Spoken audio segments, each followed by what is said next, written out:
What's happening in San Diego? Great Friday morning to you, whether the raindrops are hitting you or whether you are free and clear. Your midday hang is here either way. It's Annie and Elsten with you, rolling you into the weekend.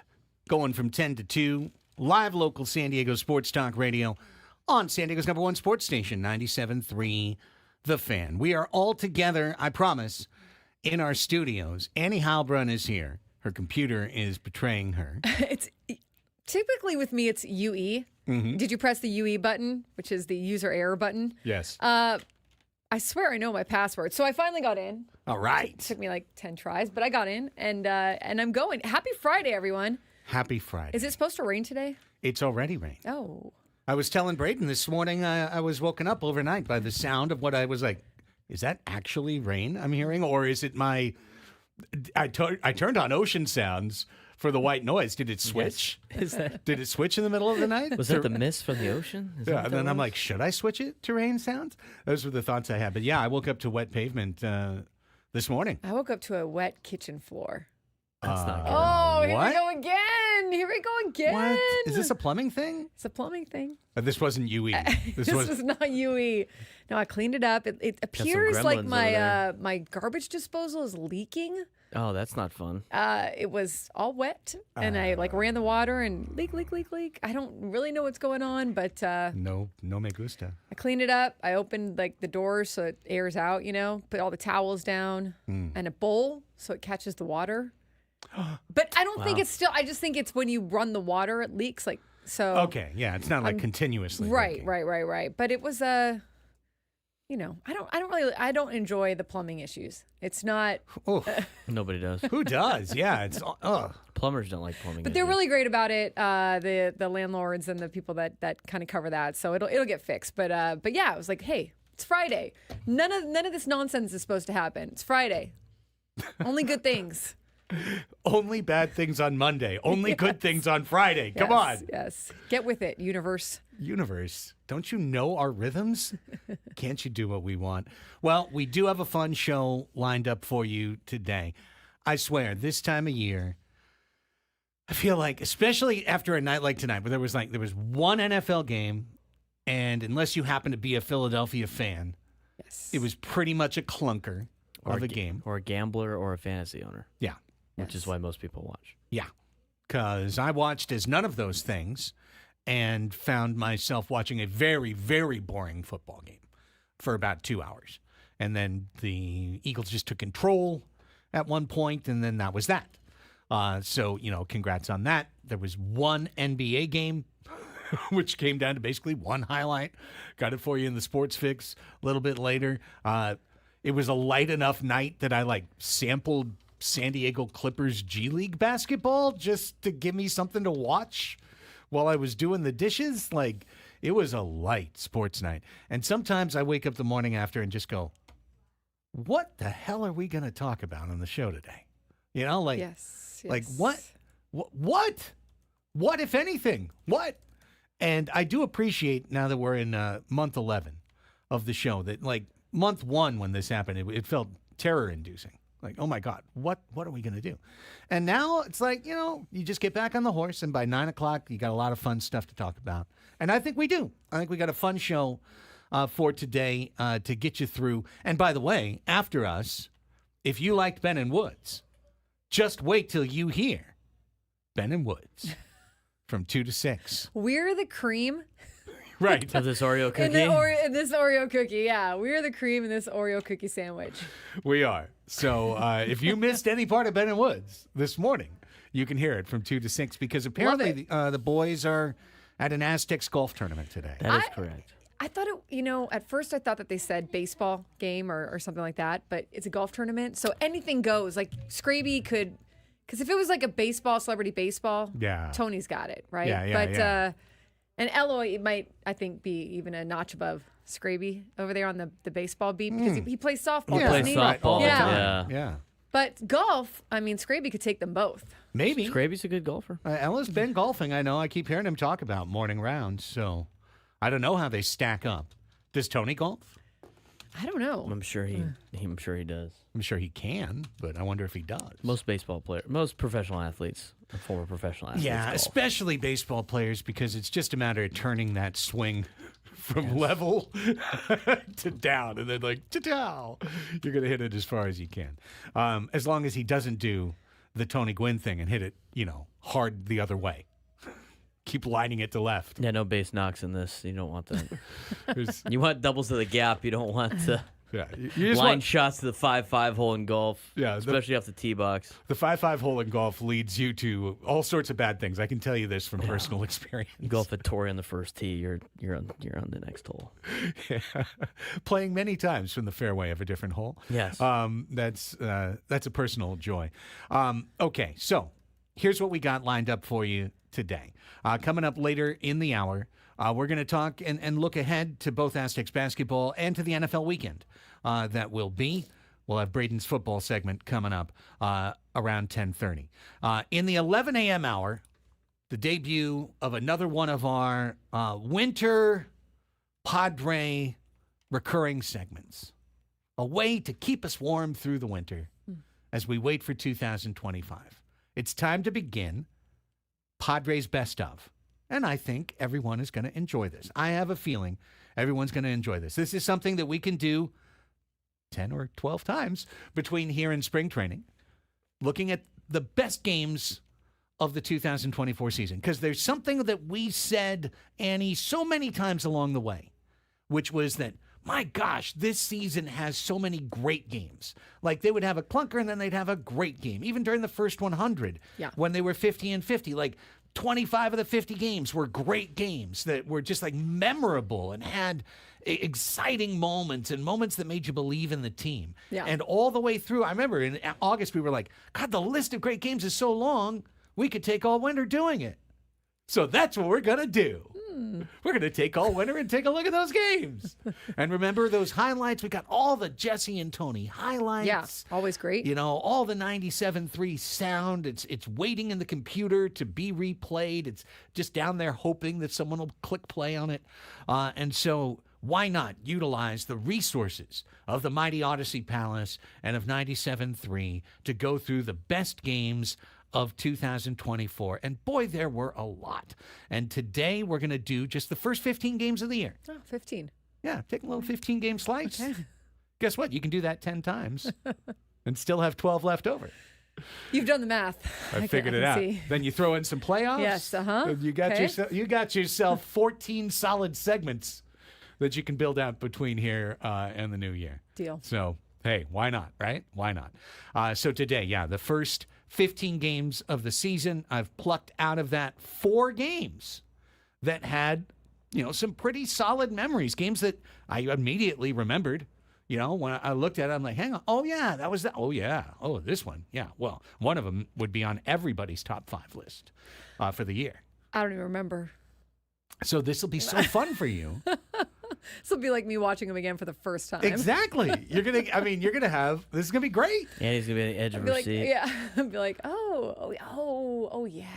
Oh, no way the Padres come back and win this No one. way, right, exactly. That ball went through Jake Cronenworth's glove. That's it. It's over. It's a wrap. That didn't make best That didn't of. make the cut. Yeah, no, that Okay. was No. that was the first and the worst of. That was actually the reverse jinx for the Padres. It ended up being like you had to have that happen in order for things to like stop the bleeding from 2023. Yes. And then like turn around. That was the one. Yeah. Yeah, exactly. Yeah. Start with one. Right. And then clean it out. Right. That's right. it. That's Yeah. it for the rest of the year. It Kind like of. was like a what do they when they go through the house and they Sage. You Sage, say, it was yes. a saging. Sage yes. the house. Uh-huh. Oh, I like that. That's right.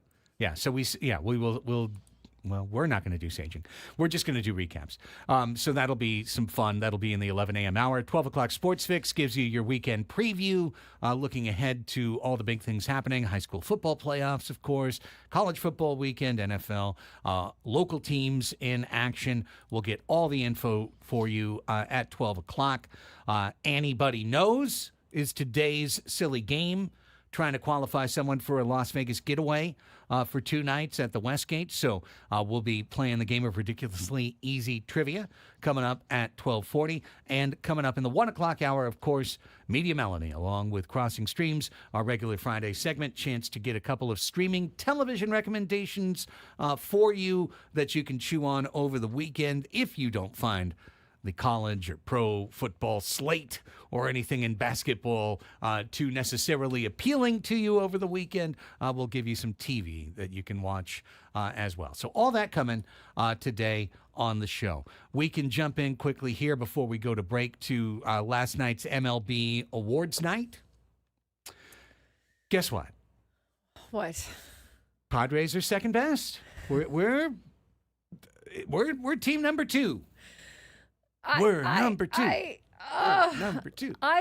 First, I didn't get to see this show. I apologize. I was driving when it was happening. What time was it even on? I don't know. I watched the most of the end of like the second half of the Amazon game, the football game. Mm-hmm. Was it on during that? I don't know. I think probably earlier. Earlier it must have been. But so I apologize. I didn't catch the whole thing.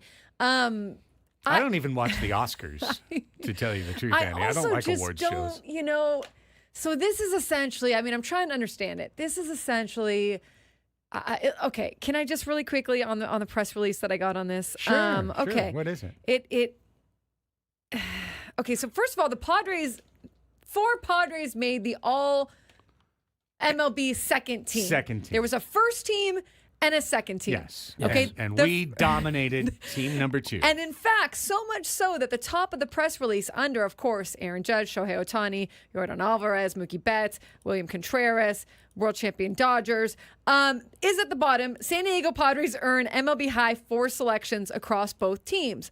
Okay, so the Padres had the most all MLB players. However, all of their all MLB players were on the second team. Yeah. So congratulations, okay, to Manny Machado, Michael King, Dylan Cease. Yeah. Who's the 4th one? I have it in my notes. Jackson Merrill. There we go. Jackson Merrill on making the all. I know that this is an accomplishment, and I don't want to make it seem like it's not. It's great. This is awesome. It says that the first and second team selections were determined by a combination of fan voting and voting from a decorated panel of media members, broadcasters, former players, and other officials throughout the game. I feel like some of these Padres should have been on the first all MLB team. Okay? That's just my feeling on it. But I guess they do too, and the Padres were on the second. Wait, when did they vote for the fan? When did the fans vote? I don't know exactly. I don't remember getting Raven, when was invite this? for that. When was this voting? Who are your esteemed media members and broadcasters, and who voted on this exactly? It was in Las Vegas. Anyways, the first I thought the first all MLB team has Mookie Betts, Aaron Judge, Juan Soto in the outfield, Shohei Ohtani as the DH. Paul Skeens is your starting pitcher. Okay. So then you've got your third baseman is Jose Ramirez. I'm sorry. Yeah, no, I think okay. that, okay, you would have gone. Okay. Yeah, Okay. yeah, he had a great year. He did have a great year. All right. So your second all MLB team, not bad company at all. This is Bryce Harper, Salvador Perez, Jose Altuve, Francisco Lindor. You've got Manny, Teoscar Hernandez. So this is essentially Kirby Yates, Seth Lugo, Framber Valdez. Mm-hmm. It's the all really good team. It's the all really good team. Yeah. I mean, listen, it's actually good. It's good. NBA has all NBA first, second, third team. Oh, now, they do admittedly, that? there's fewer players because there's only 5 guys on each team. So, that's 15 players. But that usually sets contract limits and whatnot. Like if you're second team, you get a super max instead of a max, like stuff like that. I like the idea of all MLB, and I just think it's our lot, and it stinks in this type of year, but it's what we've earned. 2024, the Padres were second best. Yeah. We were second best. We were the second best team in our division. We were the second best team in the National League. We were the second best team in baseball, as it turned out. And everyone sees it after the fact. Would you put Paul Skeens on your first all MLB team for not playing the amount of games he did? Right, like that's kind of where I'm just like, ugh. Well, over The question is over. Okay. The only player I could maybe say over Skeens would be King. He would of the second team all Seth Lugo. Yeah. But I mean, I think Skeens is better than Lugo. Skeens dominated. He pitched to an ERA under 2 for from the moment he came up. It's not his fault he didn't come up at the beginning of the year. Yeah, It's the that's Pirates' true. fault. Yeah. From a talent standpoint, and that's just the whole thing to me. Like, yeah, I see Cease and King. Well, who would they take over as starting pitchers? Sale, Skubal, Skeens, Wheeler, Burns. I think those probably were the 5 best starters in baseball last year. Would you have made your comeback? Now, Chris Sale was going to be it for the National League. All right. Us in San Diego would have said Jurickson Profar. Right. But it was going to be Chris Sale. But in the American League, Garrett Crochet. Yeah, coming back from what? Coming Yeah, back I from don't what? know. Coming back from what? He was, I guess, only pitched. I have this. Sorry, guys, I have it written down here for the Sports Fix. Garrett Crochet came back. Crochet was limited to 12 2/3 innings of relief because of elbow and shoulder problems in 2023. Sick. Okay. Padres had 2 first-teamers in 2020. They had 1 in 2021. They had 1 in 2022. They had 2 last year in Only 2023. one in 2022 even. Yeah, and then in 2024 we had 4, but all on the second team. Those are all first-team ones that I mentioned before. Well, I'm seeing in the chat that the production of it was not great. It sounds Shocker. like. Wow. So Surprised. I What, guess did it's Greg okay that we Amsinger missed it. host it? I Right, mean, exactly. like Alana Rizzo. I'm sure they had some great choices. Yeah, well, hey, look, we're number 2. And I agree, Profar, of any of this, Profar not winning comeback player of the year is the one I'm a little bummed out about. And just like I'll be bummed out Monday if Skeens finishes Jackson 1 and Merrill, Merrill yeah. finishes 2, just like I'll be bummed out whatever day it is, Tuesday or Wednesday, when Murphy finishes first and Schilt finishes second. But I am now fully, thoroughly, to the depth of my soul, convinced they will finish second. Oh, in- yeah, in 100%. both I of think those. Paul Skeens getting the all first team or whatever. Yeah. I feel like that's a premonition, but you never know. I mean, look, this was, like we said, fan voting / who knows, fan voting / a random mixed bag of something or other. Maybe media and sports writers will see it differently in terms of especially how much of an impact Jackson Merrill had on every game throughout the season. But probably But not. Well, who votes on I like wouldn't the be surprised if Skeens wins. How about that? I would definitely give it to Jackson Merrill if it was me. I wouldn't be surprised to find out Skeens wins. who votes on like the all-pro team for the NFL? The All-Pro, that's a great question. Because the All-Pro I think team it was is like writers also. I think that's like, yeah. I mean, because the All-Pro, like in the NFL, I remember this. if you're a Pro Bowler, it's like, okay, whatever, dude. Like, you're just very popular because fans vote you. But like, the real thing was being All-Pro. Like, if you're All-Pro, Yes. you're legit, right? That's like the best of the best, and they usually have a really good All-Pro team. Now, I haven't paid attention that closely to it as much just because we haven't had a team here in San Diego, so I don't know if anybody's really getting hosed on that. But it always seemed like the All-Pro NFL team was always like legit, here are the best, 22 guys or whatever in the National Football League. And I'm pretty sure yeah. they don't have fans vote on that. Where like, to me You're with absolutely MLB, right. I thought that was the same thing. And then you told me that fans are a part of this. I'm like, all right, I watched. This is all dumb. Yeah. This immediately makes this honor completely dumb. Great question. The NFL's recognized All-Pro team is voted on by a 50-person panel comprised of mostly media members that also vote on other awards like the AP Most Valuable Player. However, the Players Association also started, apparently, its own congruent All-Pro. Yeah, so the players vote on a team, and then the media members vote on a I don't know why too. they don't just combine that in general. Like, the all MLB team to me should be Players Association mixed with the media people that cover them and the baseball officials, and then combine the votes. Well, that to me would be the best deal. And at the end of the day, it's all, no matter what, just very subjective. absolutely. But I agree with you. It's a weird. Let's get the fans out of it. We don't Bowl need of fans soup voting that for. you're- They're like, oh, if we have the fans vote, they'll watch our show. No, they Sure. No, No, they they'll won't. have forgotten by now. The voting was in September. Already forgot. Honestly, I didn't even see a lot of advertisement I don't for remember. it. It says that the weight, the 50% weight for each. So like fans get half, their votes count as half, and so does the the media members. That's Cool. already popularity eyewash. contest. Yeah, sick. That's super lame. Yeah. Well, I just like the phrase decorated panel. Decorated. I wish that they would take that literally. I want to see a bunch of voters in party hats, or with like frilly No, I lace want them on. like Oh, to they've have been like decorated. awards on them or Yeah, something. just like they're- draped Yeah. in ribbons, draped in medals. Why they got to be so secretive of who Decorated the panel is? My decorated panel. It's beautifully decorated. Decorated panel of media members, broadcasters, former players, and other officials Other throughout officials. the game. Hey, each player named to all MLB first or second team will receive a trophy to commemorate his selection. A decorated panel of interpreters. Well, no, wait.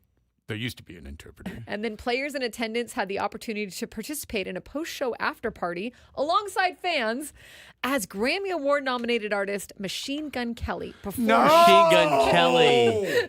Wow. What are we doing, Major League Baseball? Fresh from Munich. Machine Gun Kelly racing in to save the day. Oh my God, What that an caps the eyewash. segment. What an Dylan eyewash Cease might have award. been there. I don't know because I didn't see it, but I thought they said that Dylan Cease was attending. So Great. if you went, Dylan, I hope you had a great time. Brought a jar of honey. Yeah. They're like, they drew sticks and they're like, all right, guys, we're none of us are going to win first, but one of us has to be there. And Dylan Manny Cease got was the short like, stick. Damn it. Yeah, man, he's like, sorry. I'm surprised they didn't make the rookie go. Hey, Jackson, you're going to have to go for us, buddy. Jackson. I think he was there. Was he? Yeah. Oh, I know- was he? I was think at- he was Oh, there. okay, good. Well, that's good. He's That's a cool. everywhere. You know what? That's a cool experience. Where was for the him. where was It the is, it awards? is. The Cosmopolitan in Oh, Las Vegas. That guy yeah. he was in Disneyland. He was He in was in Disneyland. Disneyland. He was at, I think, an NBA game. He was at. no, he was at. Okay, I didn't know an the NBA, NFL but he game. was at the Monday Night Yeah. Football game, the Dolphins Rams Live game. that life, Jackson. I'm That all sounds for like the it. week. Yes. I think he went NFL, NBA, Disneyland, Vegas. Who knows what today I holds? love it, man. For Jackson Merrill. Today's a brand new day. Have fun. All right, when we come back, SDSU getting ready for their showdown of the year in the early year against Gonzaga. But what are the other games that we're looking forward to seeing San Diego State play this year? That one. I have a selfish reason for asking beyond that. And I know. and we're going to get to that as we continue. Plus, Braden's football segment still to come this hour, previewing the NFL right here on San Diego's #1 sports station, 97.3 The Fan.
10:28 on the Fan. It's Andy and Elsten here with you. The cream center in the 97.3 Oreo cookie today. Preceded and followed by Ben and Woods. It's true. Pause. No, just following the way it was previously described on the show. Yeah. I thought it was a great and apt description. Oh, Annie, you missed the biggest pause moment ever 2 days ago. What I happened? don't remember. It wasn't even on air. Oh, no. It was you already left. It was with Gwen and Chris in between, and it was just. I'm gonna have to tell you the story during the break. I was. You can't say it on I air? don't know if I can. We're at the. I mean, Come on, bro. I could Brayden. say the words, but at the same time, I'm just like, I don't know if I want to say this. Do you know what he's talking about? I'm not sure. No, you had already left too. Oh, there you go. Perfect. Oh, It it was was with Chris hilarious. and Gwen? I mean, Tony and Chris? Yes, it was hilarious. Man, and that's- Chris talk about a had tease. no idea. What- Can we you put it for can't- the fans behind the paywall or something? I you mean, know, yeah, you can't do that and then not talk about Well, it. I think we got to talk about it during the break, and then we could decide whether or not we can tell the story. Okay, that's Okay, fair. okay. That's fair. Although Andy just says things and goes, "Oh, can I say that?" Well, I don't know. You just did, so So I guess so. I guess you can. What's that whole like permission, forgiveness, something? Yeah, something. It Something is like Friday. that. Nobody's here. Yeah, it's Friday. Right? Adam's not watching. Is he? Got no job. Got nothing Got to thing do. to do. That's right. Oh, man. Okay, so let's take a quick look at SDSU basketball. They do not play this weekend, and this will be a topic on Monday's show, to be sure, because Monday night they host Gonzaga. And this is, I think, without question, the premier opponent on the home schedule. I mean, I'm looking forward to this game. Yes. Definitely on the home schedule. Great test for the Aztecs. Still recovering from some injuries there, too. So That's the thing. right? Miles it's hard Bird's to. a game time decision. Yeah, sounds like it.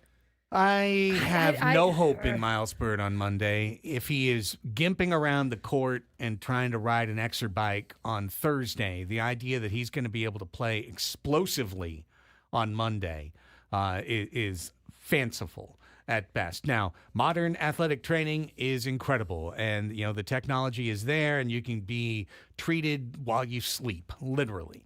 And I'm sure all that's happening for Miles Bird. And I have no doubt that the Aztecs training staff, with their level of professionalism and success, will be able to get him on the court on Monday if the powers that be deign it so.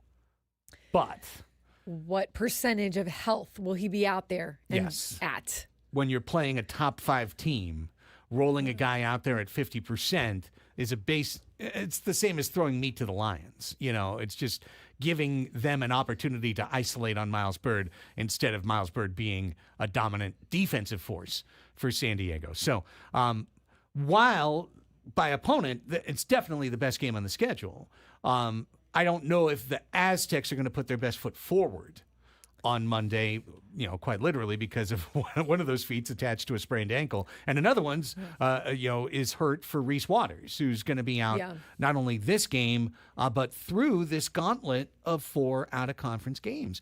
Right now is where a lot of the KenPom rating for San Diego State is going to be determined. It's going to be over the course, well, let's see. Yeah, by the end of November. It's going to be basically locked in because you've got this game at home where you're not going to be a favorite. And then you've got the Vegas NIL tournament. And that starts with Creighton. It goes to Oregon. And it will finish with a third really good team. And that's 3 games in the course of 5 days. So, you look at that stretch and go, hang on. For Aztecs basketball, muddling through is going to be great. You cannot afford probably to go 0-4 through these 4 games, but you don't have your 2 steadiest returning players, maybe for any of the 4 games, or at least not at full strength for the 4 games. I mean, yeah, it's going to be a big test. And Coach Dutcher is going to have them as prepared as they can possibly be, still learning to play with one another as well, a team that is mostly new.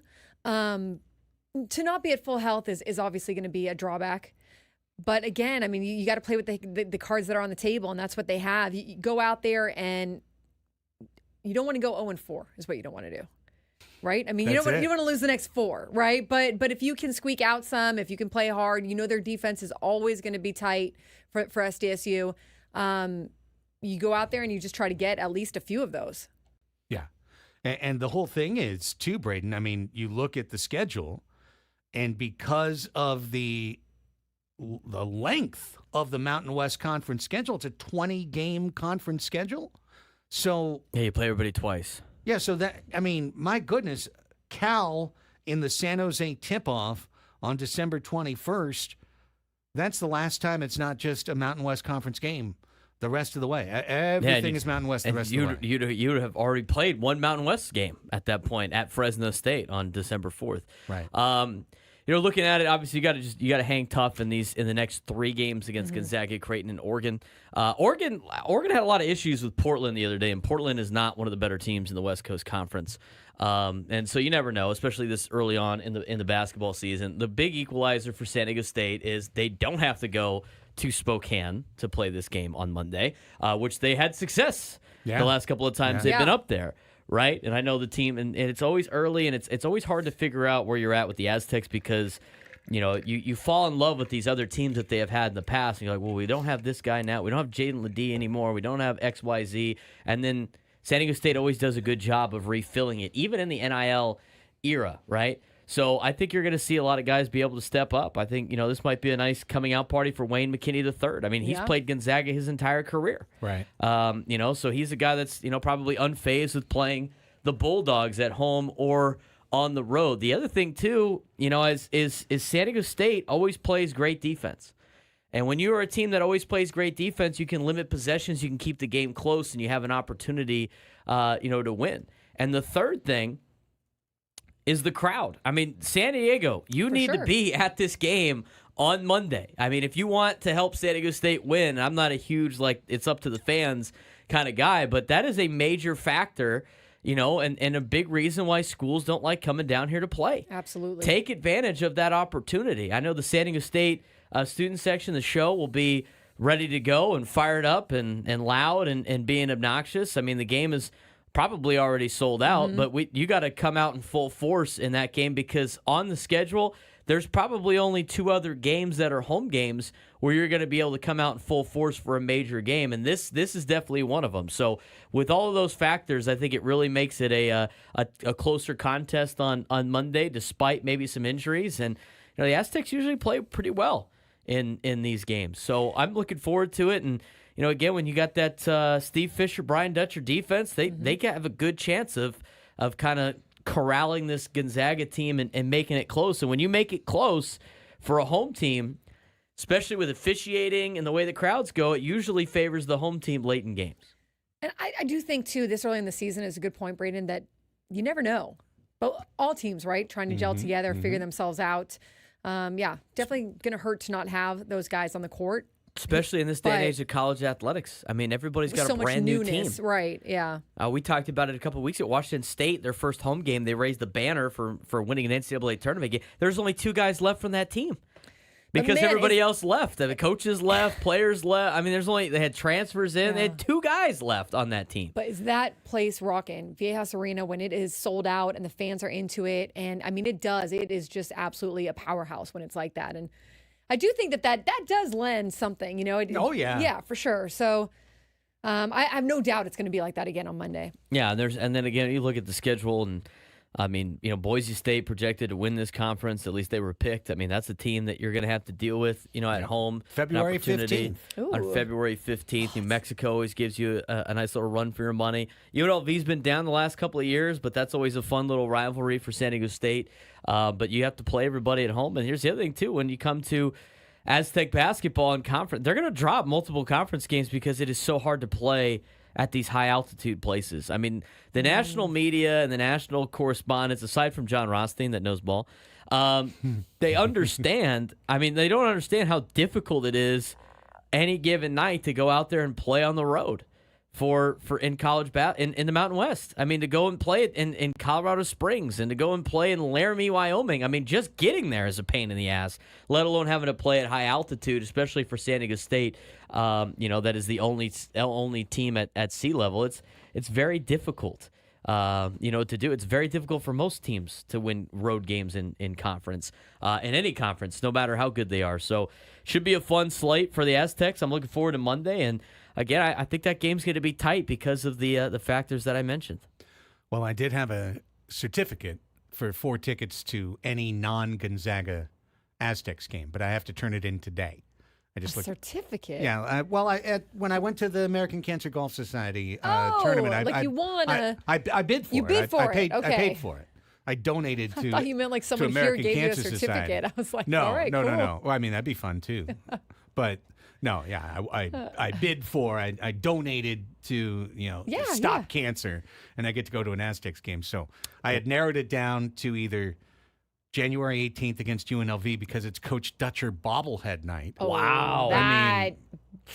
But Wow. To me, that would be a front runner by miles. for sure. But February 15th, Saturday night, Boise State blackout night at Viejas Arena. Everyone wearing black.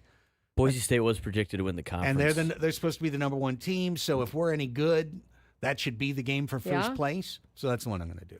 Okay. I'm going to do February 15th. Decision made. New Mexico projected to finish second. Nevada projected to finish third. I mean, all those are great choices. But I think Boise State's the one. Now I really want to see the bobblehead though. Like, what pose is he in? Yeah.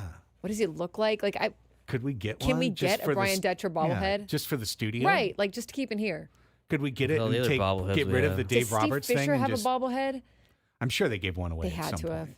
Yeah. All right, when we come back, it's time for Braden's football segment and a chance to look ahead to the NFL weekend that will be, and it's a good one. It's not a really good college weekend, but it's a good NFL weekend. We'll talk about it next on The Fan.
This hour on 97 Through the Fan is brought to you by Buffalo Wild Wings is football. Hey, San Diego sports fans, head to your local Buffalo Wild Wings and try their new maple chipotle sauce for rich maple sweetness and a mild smoky chipotle heat.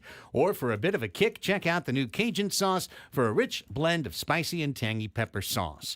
Stop by your San Diego B-Dubs or order now for takeout and delivery with Buffalo Wild Wings. Go. Okay. We're going to go to Braden's football segment and get a look at the NFL weekend that will be, because I know it will be a pretty decent one, Braden. Got some good matchups this weekend. Yes, we do. We got some chaos in college football, too, coming up this weekend, and I can't wait for that to crumble apart. It's going to be awesome. But let's start with the National Football League. For you guys following along, there's your link. We'll start with the Ravens at the Steelers. Link. Always a good one. Thank you. Always a good one. The Ravens and the Steelers. Baltimore is favored by 3 in Pittsburgh, surprisingly enough. Past 8 games, Ravens quarterback Lamar Jackson, 7-1, throwing 22 touchdown passes and 1 interception. But Steelers have contained Jackson more than any other team. He is 1-3 against Pittsburgh and has totaled 4 touchdown passes and 7 picks while getting sacked 20 times. Baltimore by 3. Who do you guys got before you get to the bold prediction? I got Baltimore. I got the Ravens. Steelers. On the road. I I think the Steelers are incredibly lucky. Steelers at home. got the Ravens. Yeah, you're probably right. But Steelers at home. Buy or sell. Steelers defensive tackle Keanu Benton will record at least 2 quarterback hits on Lamar. I'll buy it. I'll buy that's that, it. yeah. That's why I'm picking the Steelers. Gonna be good hitting reason. Lamar. Betting nugget for you. Overs are 9-1 in Ravens games this season, which is the highest rate in the NFL. Wow. So we're expecting more than 48 points then. Correct. The over-under is 47.5. It is the Okay. Ravens and the Steelers, though. Who knows? Packers at Bears. Packers are 6-3. Bears are 4-5. Packers by 5. Packers easy. Wow. Bears are in a meltdown. Sorry, If I had to go back in time and show you this clip, you'd be so upset with yourself. Caleb and the Bears, okay, but they're not going to win this game. They're a circus. How about the fact that multiple veteran players have asked for Caleb Williams to be benched? No, where's the fact check on that? That was the rumors. on the okay. thing. Oh, rumors. Rumor check. Okay. That was Adam Klug sent me that. Oh well, then The it's last gotta be time we true. were talking about it on a tweet. Some Stick of the to players Falcons, wanted the backup quarterback. Stop to messing play. with our Bears. Right. Quarterback Jordan Love has thrown an interception in 7 straight games, which is the longest single season streak by the Packers signal caller since 2005. That's a stat to know. Buy or sell. Your boy Caleb Williams will have his first quarterback rating over 50 since week 6. Is that Sell. good? I buy. So Positive Annie, Yeah. negative Craig. I don't Let's go, Sell. Caleb. not feeling it for Caleb right now. No, not feeling it for Caleb. I'll take the Packers -5. I will sell. Jags at Lions. That might be a bloodbath. I mean, Lions it's are gonna be favored by Lions. 14. That's a National Football League spread. Most games are one possession yes. finishes. It's going to be the Lions and by a lot. Did you know yeah. if you flipped all the games that were one possession to the other team, the Chiefs would be 2-7 this year, and the Bengals would be 7-2 and in first place in the AFC? I can believe it. Yeah, Bengals lose that's every how close game. that's how crazy it is in the National Football League, where every game comes down to one possession. And Zadarius Smith making his debut with the Lions. And the Lions are favored by 14. That is such a hard cover, but the Jags have It's Mac gonna Jones happen, though, playing so. quarterback. And the Jags have been terrible all year. Jags are 1-6 this season in one-score games. They don't even think it's going to be a one-score game. Are you guys taking the Lions -14? Yes. Yes.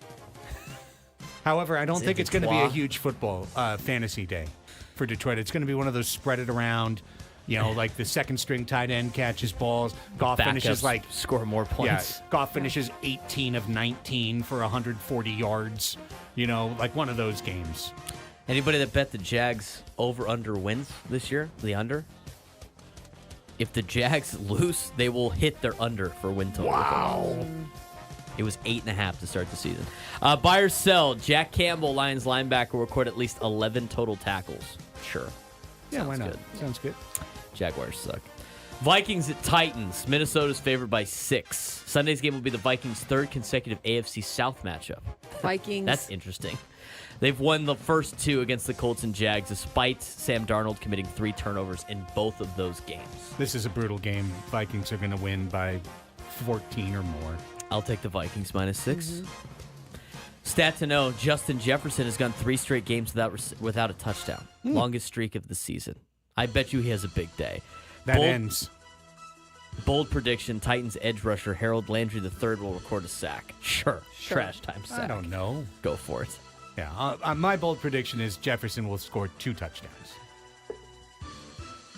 I'll see it too. I'll raise you third. Wow. That'd be insane. I hope not, because I don't want to see him dominating fantasy. Raiders at the Dolphins. Wow. We know one fellow that'd be locked into this game. Yeah. He might be the only one that could give us the recap on Monday. Dolphins are favored by 7 at home. The 3-6 Dolphins. The Raiders 2-7. I'm going to go with the Norv Turner Raiders. Okay. He's Yes. not the head coach. I'm going to go with the Dolphins. Miami actually has looked pretty good under Tua moving the ball. So, I mean, if he stays upright, the Dolphins will score. So, I like the Dolphins in this one. Both my computers just went black. So Cool. that has our breaks in it. Well, you know. And we'll see if they... Can I just say I Fire. loved Jalen Hurts yesterday. He was on Sports Center with Scott Van Pelt, and they were asking him about momentum, and he's like, "Momentum is an illusion. It's an illusion." And He and Mike Tyson should talk. Yes, I thought, you know what? You are right. You are right, sir. Momentum's an illusion. Time's Momentum a flat is circle. an illusion. And Yes. legacy is meaningless because we will all be dust. I disagree. Momentum's huge in football. Well, I think he games. means like game to game. Oh, game like to it, Like game. it comes and it goes. Yeah, like Yeah, and definitely. I agree with that. Even in baseball, in any sport, it's Momentum, yes. hard to carry game to game to game. No, that's yeah. almost impossible, especially when you get a week off in between games. Well, For sure. since I have no idea if we're going to go to break or not, Rams Okay, at Patriots. just Oh, keep it's back. going. Yeah, we're back. Okay, Yeah. cool. Tight. Good news. That's good news. Rams at Patriots. Jeez. I said it was a good weekend. I'm starting to change my mind. Evenly matched games, Craig. I'm going Rams are Rams. favored by 5 in New England. I'll take the Rams. Rams. Rams will always come up with a stinker when you don't expect it. Patriots had an 8-game losing streak against the Jets come to an end in Week 8. Sorry, an snapped 8-game an losing 8-game streak. losing streak. Right, snapped it Correct. in Week 8. Yeah, I Patriots don't win. think they're very good. Kyron Williams will record 25-plus carries. Nope. Patriots defense struggles to stop the run and the pass. They don't Yeah. really stop Yeah. anything. No, I think the Rams it's win. going to be weird. It'll be cold or something, and the Patriots will win, and the It'll Rams be will. cold or something. Yeah, the Rams will unexpectedly Take struggle. that, indoor team from Southern California. That's it. Sorry, it's an open air facility. Browns at Saints. Oh, Jeez. God. Browns are 2-7. Saints are 3-7. Saints.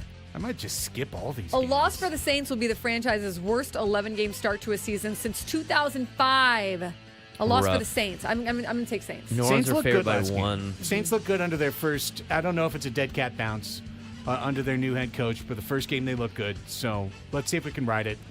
Saints. Elijah Moore for the Browns left 60-plus receiving yards. He had 9 targets a week ago and managed only 28 Yeah. yards. But So- I'd expect the target volume to still be there. Jameis Winston throwing him the rock. So I could buy it. sure. Colts at Jets. What are these great games, Craig? What are These are clunkers. Jeez. Liar! Okay, I'm going to go Jets. Jets just by 'cause, 4. Yeah. Crap games. I'm going to go They're Jets. going. They bench Flacco after benching Richardson. They're going back with Richardson. Jets are going to win. Richardson is going to sin. That's what's in. Devontae Adams. God. No. Richardson will break Put off. that on them. Richardson will break off a 30-plus yard run and lead the Colts to victory. Sure, I'll buy it. Sure. Last game for you that we have time for. Adam Klug's beloved Atlanta Falcons at Okay, the this one's Denver at least Broncos. decent. Broncos are favored by 2.5. Sorry, Adam. Going Broncos. By the way, the Chargers game is a Sunday night game. They flexed it, right? They are 20% off tickets and a ton of tickets left for a Oh my Sunday night gosh. game. Yes. In Smell, yes. I'll Where are take you, the where you at, Falcons. Charger I'll take fans? the Why aren't you Falcons. going to the game? When we come back, the best of early Padres 2024. Get the first installment right after this timeout.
Baseball coverage on 97.3 The Fan is presented by T-Mobile. Head to T-Mobile.com and get a great deal on an iPhone 16 Pro.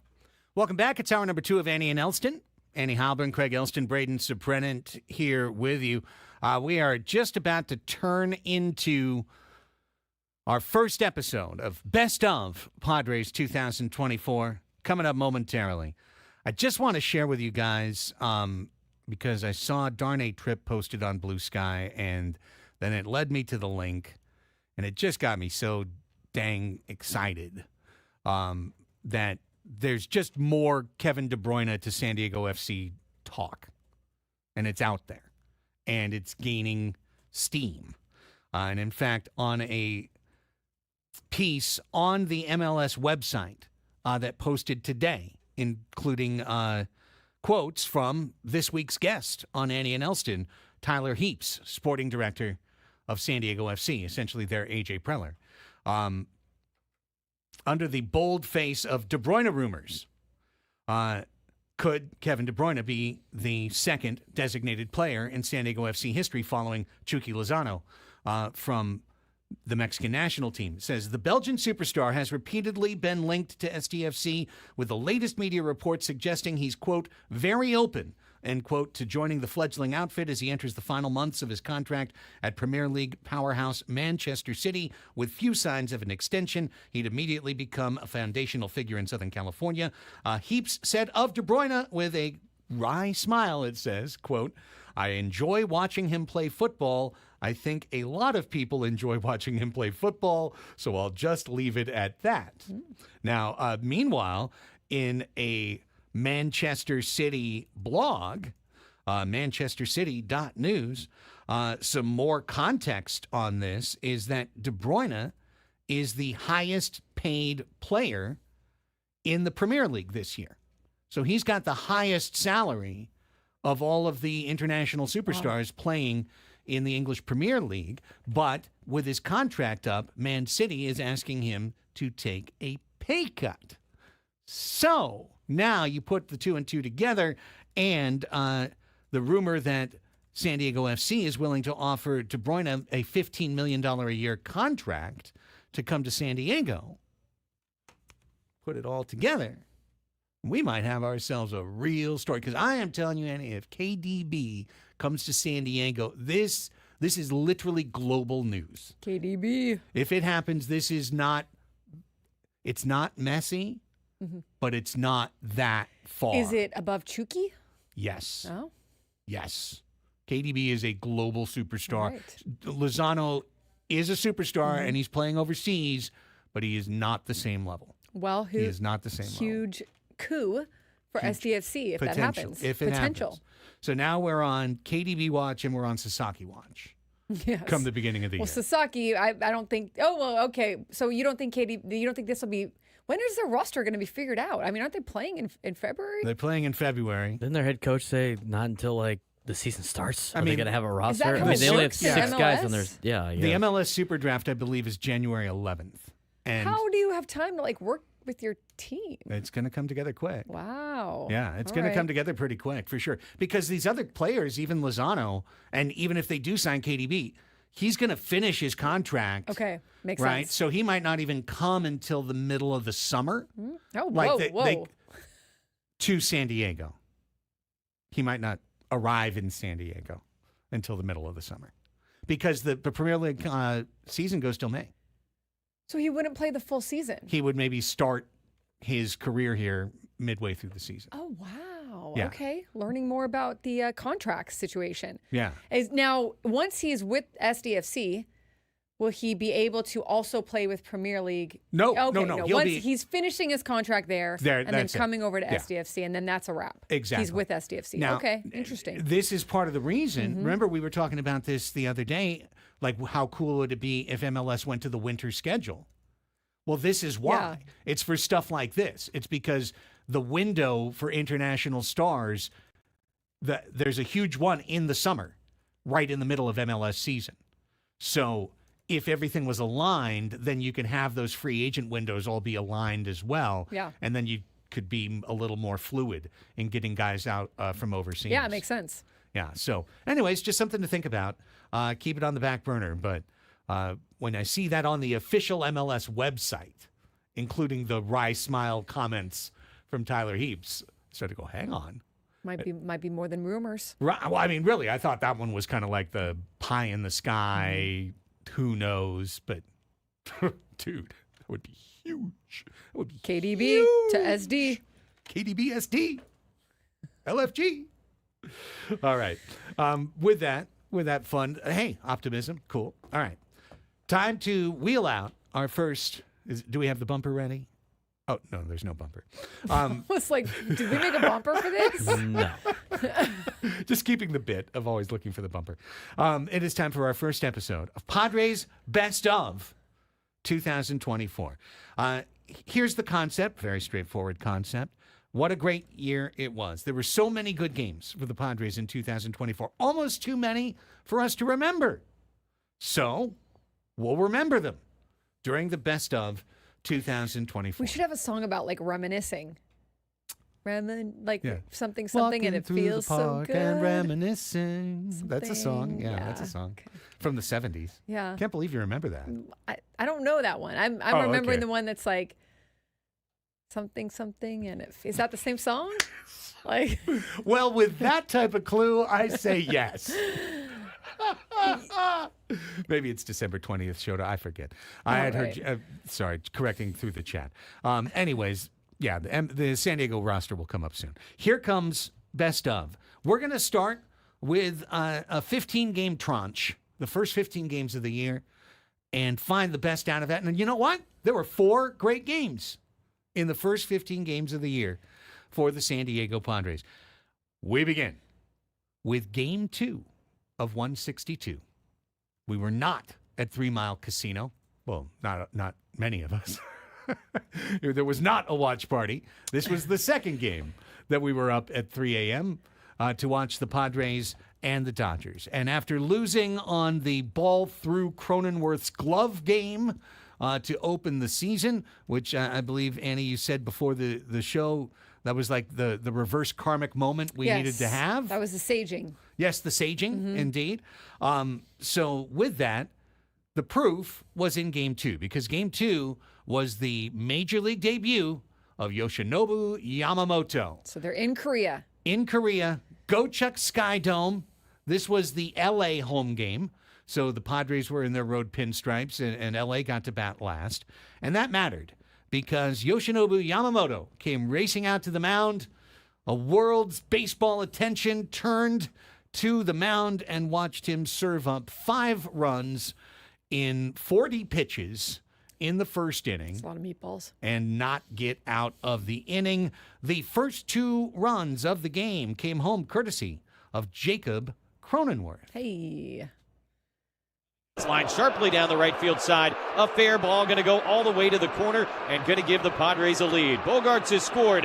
Tatis is on his way. He will score, and Cronenworth, who tripled 7 times last year, is into third base with a 2-run 3-bagger. 2-run triple for Cronenworth. Ha-Sung Kim drove him in with a sac fly. Luis Camposano, an RBI double. Tyler Wade brought him home with a single. It was 5-0 Padres before you knew it. And then it was 9-2 Padres in the top of the third, giving everyone in San Diego at least a thinking of, maybe I can just go back to sleep. It's 3:30 in the morning. It's 9-2 Padres. I feel like they're not going to blow this game, right?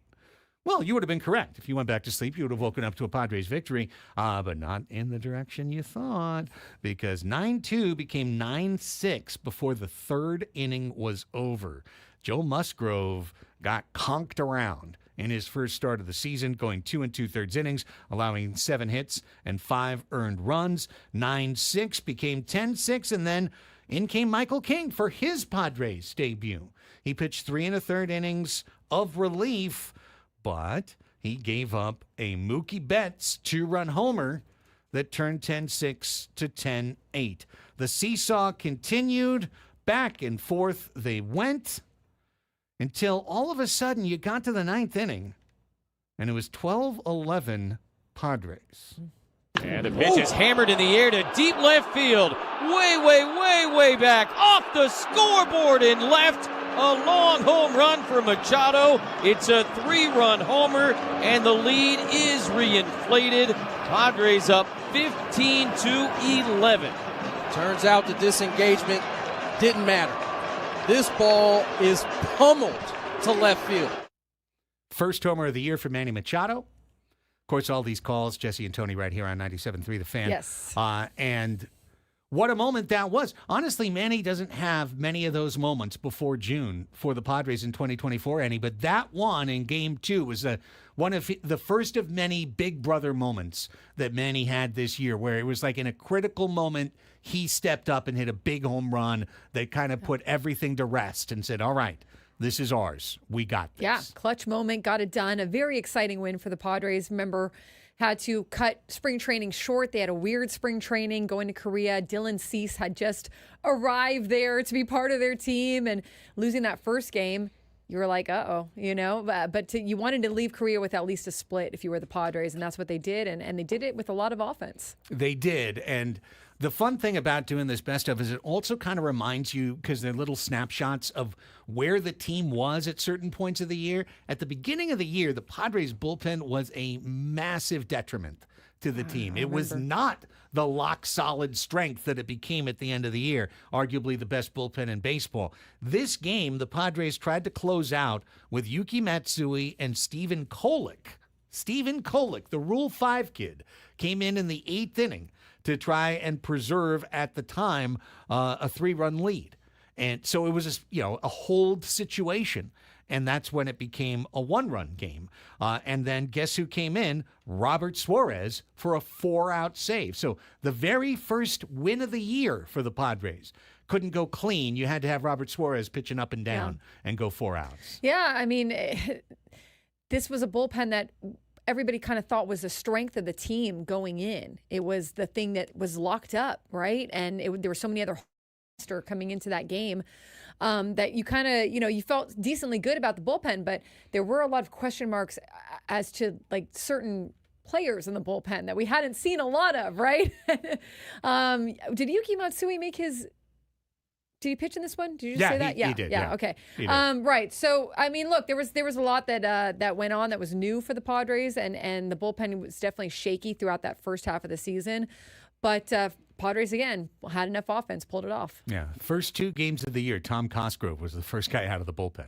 Just to show you how things change. Yeah. At one point. And Stephen Kolek, I mean, you didn't see him at all at the end of the season once they revamped that bullpen at the trade deadline. So, but he was, Stephen Kolek, for a Rule 5 guy who was also trying to figure out his way as part of a team that was contending and that he had a big part of now, as a lot of pressure kind of on him in that bullpen. Also delivered. He delivered some rough moments, but he delivered some good moments too. So it was definitely a bullpen that was up and down throughout that first few months of the season. On to Game 2 of the best of, and we move on to the 6th game of the Padres season. Of course, Padres split their 2 games in Korea with the Dodgers. They came home for opening day on March 28th against the Giants, won that one and come from behind fashion 6-4, then dropped 2 in a row to San Francisco.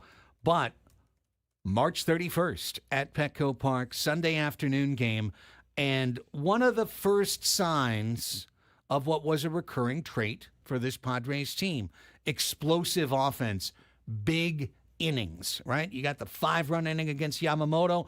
Here we give you the highlight of a 5-run first inning against the San Francisco Giants, keyed by Luis Campusano's 3-run blast. Second and third with 2 outs. Swings to the first pitch. Hits it in the air to deep right. Wade's going back at the Petco porch wall. He looks. Gonna go! 3-run home run. And Luis Campusano adds to the 2-0 lead. The Padres in front 5-zip here in the first. It's funny to think about, Annie, but Campy, who had a 4 RBI game in that 15-11 win over the Dodgers, 3-run homer here. First 15 games of the year, Luis Campusano looked like he was going to be the all-star starting catcher because he was going to hit 320. He got off to a hot start, and going into the season was the number 1 catcher. He was the guy. I mean, it was supposed to be the year for him to really take that step forward, and he did to start the season. He really did. He was. It was one of the things I thought was funny as I was Yeah. going through early box scores. I was like, 3-hit game, 2-hit game, 4 RBI game, homer here, homer He was getting there. it done. Yeah, he was really cranking It's it. also like, man, the season is so long, and it also, Luis Campusano didn't have a consistent year, so you can't really say this necessarily about him, but you're not going to have the same numbers every month throughout an entire baseball season, right?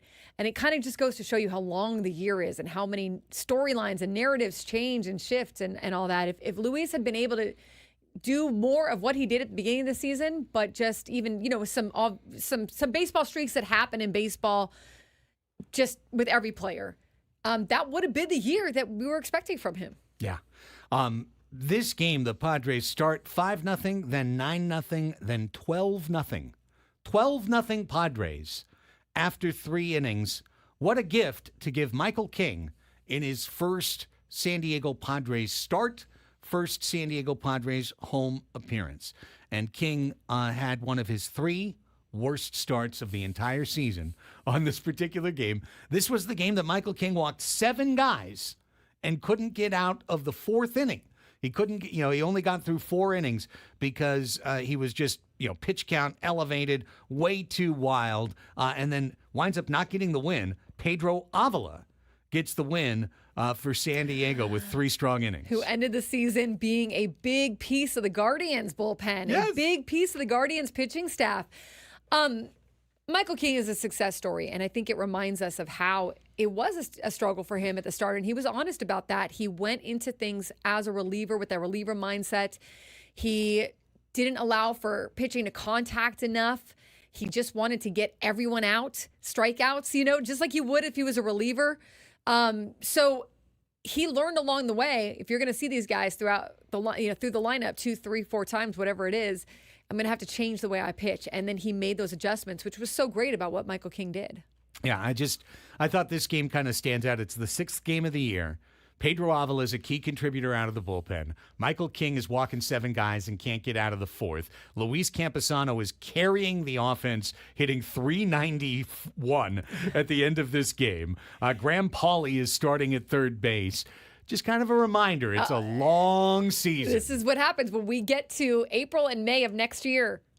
Right. Make a note of these storylines, but they probably won't end up this way. They don't. And also keep this in mind when we look at the last 5 games of the season and make all these proclamations about, this shows that this guy can't do that. So-and-so's not clutch. So-and-so choked. So-and-so can't handle the moment. It's 5 baseball games. Go look at these 5 baseball games. Luis Campusano is the hero of the universe. Michael King can't pitch. Everything changes Right. all the time in Major League Baseball. And it's why it's so cliche, but it's true that it takes an entire team to win and get where you want to go in the baseball season and into the postseason. Because, like I just said a minute ago, you're not going to be on the entire season. And some of those guys help that team, help the Padres get wins that now we're like, Luis Campusano, Stephen Cole, didn't have great years, right? But still, we're part of some of these wins, and they all counted at the end of the season. They all counted. When we come back after this timeout, part 2 of our Padres Best of, Chapter 1, the Higgy breakout game, and the actual comeback of the year. By total runs behind, the comeback of the year. It happened before we were 15 games into the season. We bring you those great storylines for all you Padre fans out there. It's Annie and Elsten keeping you warm on a chilly November morning here on San Diego's #1 sports station, 97.3 The Fan.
The Odyssey app lets you jump back to the moments you missed on 97.3 The Fan. So while you're listening to the station, you can see what you missed and click to listen on demand.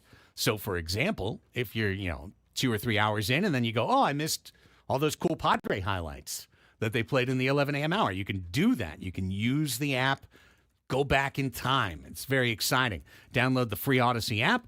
Search 97.3 The Fan. Tap earlier today. Begin your voyage into audio time travel. Try it. Do it. Okay. Audio time travel is what we're doing in this hour on Annie and Elsten. It's Padres Best of 2024. Looking at all the great games that happened over the course of this season. Today, just looking at the first 15-game sample in which we found 4 great games for the San Diego Padres that not only give you a chance for some highlights that you enjoy, but also to remember some of the stories of the season. For example, last segment, did you remember that Luis Camposano, the first 50 games of the year, was like the Padres' best hitter? Looked like he was going to be their ace hitter. Wild. Pepperidge Farms remembers. Stephen Kolek was our 8th inning guy. Johnny Brito was our 8th inning guy. Yikes. It's a real thing. I mean, the Padres would have never gotten where they wanted to go if they had not revamped that bullpen. Mm-hmm. I'd say Jeremiah Estrada was low-key one of the most important players for the Padres this year because he came, like in our next grouping of games when we do this next week, he'll appear for the first time. He'll pop up and all of a sudden become this critical guy striking out 13 straight batters and setting MLB records and locking in as the Padres' 8th inning guy and making it so that Suarez didn't have to pitch 4 and 5 outs every outing, which is pretty much what he had to do at the beginning of the year. The Padres didn't get wins unless Suarez was in the 8th and pitching through to the 9th. Okay. When we dropped off our little tour of the season, the Padres had just gotten done with splitting 4 against the San Francisco Giants. Their opening homestand continued with the St. Louis Cardinals coming to town, and it was not a great series for San Diego. Here's another one of those Pepperidge Farm remembers. You remember when the Padres couldn't win a home night game? Yes. Yes, that was a big storyline for the start of the season. That was a thing. At Petco Park, wasn't happening. They lost the night game to St. Louis on a Monday night, 6-2, got shut down by Kyle Gibson. They lost to St. Louis 5-2, got shut down by Miles Michaelis. And then we get to the Wednesday day game. And this was the Kyle Higashioka welcome to the Padres game. It wasn't his first start. But again, Campy dominated the first 10 games of the year, and he started all but 2 of those games because he was hitting so well. First time Higgy played, he put up an offer. Second time he played was at Wednesday, April 3rd, catching Joe Musgrove, who was terrific. It was really his one good pre-injury break appearance. Remember, he had 2 injury breaks. Joe did. Before the first injury break for Joe, he was mostly hit around. This was the game that was the exception to that. 6 innings pitched, 1 run. He got helped out when in the top of the 4th inning, Kyle Higashioka threw out not 1, but 2 Cardinals attempted base stealers at second base back-to-back. Defensive play of the game. Bottom of the 4th inning, time to put the first penny in the Higgy Bank. 3-2 pitch, swung on, driven down the left field line and deep. Going back is Donovan. He looks up. It's gone. First hit of the season for Kyle Higashioka, his first hit as a Padre, and it's a home run. Padres have a 3-1 lead here in the 4th. Bob Scanlon with the Yes. call. Obviously, Don was off. Jesse moved over to TV that game. Good stuff. So a 3-1 lead, and all in the same inning. Higashioka throws out 2 guys and then hits a bomb. Love it. Good to hear all these voices, like you just mentioned, to hear Bob and Tony and Jesse. Hey, Higgy was a quote-unquote throw-in in the Yankees deal and turned out to be much more than that, and that was the beginning of that. It certainly was. The 3-1 lead needed to be protected by the Padres, and it was a shaky go once again. Tom Cosgrove, who at this point had an ERA of 15, pitched a scoreless inning to get him to the 8th. And then Wandy Peralta tried to get through the 8th, and Xander Bogaerts made an error that got the bases loaded. And Robert Suarez came in, got 2 outs in the 8th inning, came back out to pitch a clean 9th and win 3-2 San Diego Padres. 3rd save of the year for Robert Suarez. All 3 of his first saves were multi-inning saves. It's wild to think about that. Annie, it used to be that you never asked your closer to do that more than 3 or 4 times a season. We had him do it the first 3 times he pitched. It was a tone setter, and coming off of the Josh Hader years, it was a change in how that closer position was going to go and how that relief, how that whole bullpen was going to be situated. So him doing that early on set the tone of, hey, you don't want him to do it all the time. And he did it quite a lot, by the way. You don't want him to do it all the time, but he's willing to do it, and he did it well. He did it quite well. That put the Padres at 4-5. They went up to San Francisco. They dropped 2 out of 3. If you remember, the Sunday game was an ugly one. Not playing these highlights, Ha-Seong Kim had 2 errors in the game that cost them all 3 of the runs they gave up. They lost to the Giants 3-2. They came home 5-7 on Monday, April 8th. We've reached game 13 of the season, one of the top 5 highlight games of the 2024 season. And again, just a reminder of how things changed. The Padres wound up, as we talked about in the 10 a.m. hour top segment, team number 2 in Major League Baseball by the end of the year. Second best team in the league, all MLB second team, your San Diego Padres. But on Monday, April 8th, they were 5-7 and getting their asses handed to them at home on a bobblehead night. Big crowd. Who's bobblehead? Oh, no, I take it back. Not Okay. a bobblehead night. That was 2 nights later. Yeah. Only 34,000. We got all sellouts on bobblehead nights. Yeah. Chicago Cubs in town. Yu Darvish on the mound. It does not go well. Yu Darvish gives up 4 runs in the 2nd inning, keyed by a Cody Bellinger 2-run hit. He's chased before you know it. In comes Pedro Avila. That doesn't go well. He gives up 4 runs in the 4th inning. Both guys get hit by 4 earned runs. It's 4-0 Cubs, then 8-0 Cubs, leading the Padres after 4 innings. Javier Assad is just cruising through the Padres, carving them up, and it went all the way to the bottom of the 6th inning, 8-0 Chicago. How did this make the highlight reel? Well, because the Padres were going to demonstrate 2 of their critical traits in this game. Critical trait number 1, putting together an extended inning. This was a team that could pass the baton, hit after hit, runner after runner, and then the big blow at the end, and it winds up being a massive run inning. And that's what the Padres did. They erupted for 7 runs in the 6th inning. The inning was capped by Xander Bogaerts, who homered. I don't know why Here's it's not the there. pitch. Bogaerts hits it in the air to deep left. Happ goes back. He's going to look. It's going to go! 2-run, home run, Xander Bogaerts. His first of the year, and it's a 1-run game in the 6th. The Padres have chipped and chipped and chipped away. All here in the 6th inning. 7 runs for the Pods. That includes the 2-run shot from Xander Bogaerts. 8-7 game, but still losing, still trailing in the game, 8-7. And Cubbies trying to get through it. Hector Neris turns things over to Adbert Alzolay. And here comes the Padres' opportunity. Leadoff walk, then 2 outs. Bottom of the 8th inning. Alzolay faces Fernando Tatis Jr. Here's the 1-0. Fernando hits it in the air to deep left. Happ is back at the wall. Gonna go! 2-run homer. And the Padres lead it 9-8.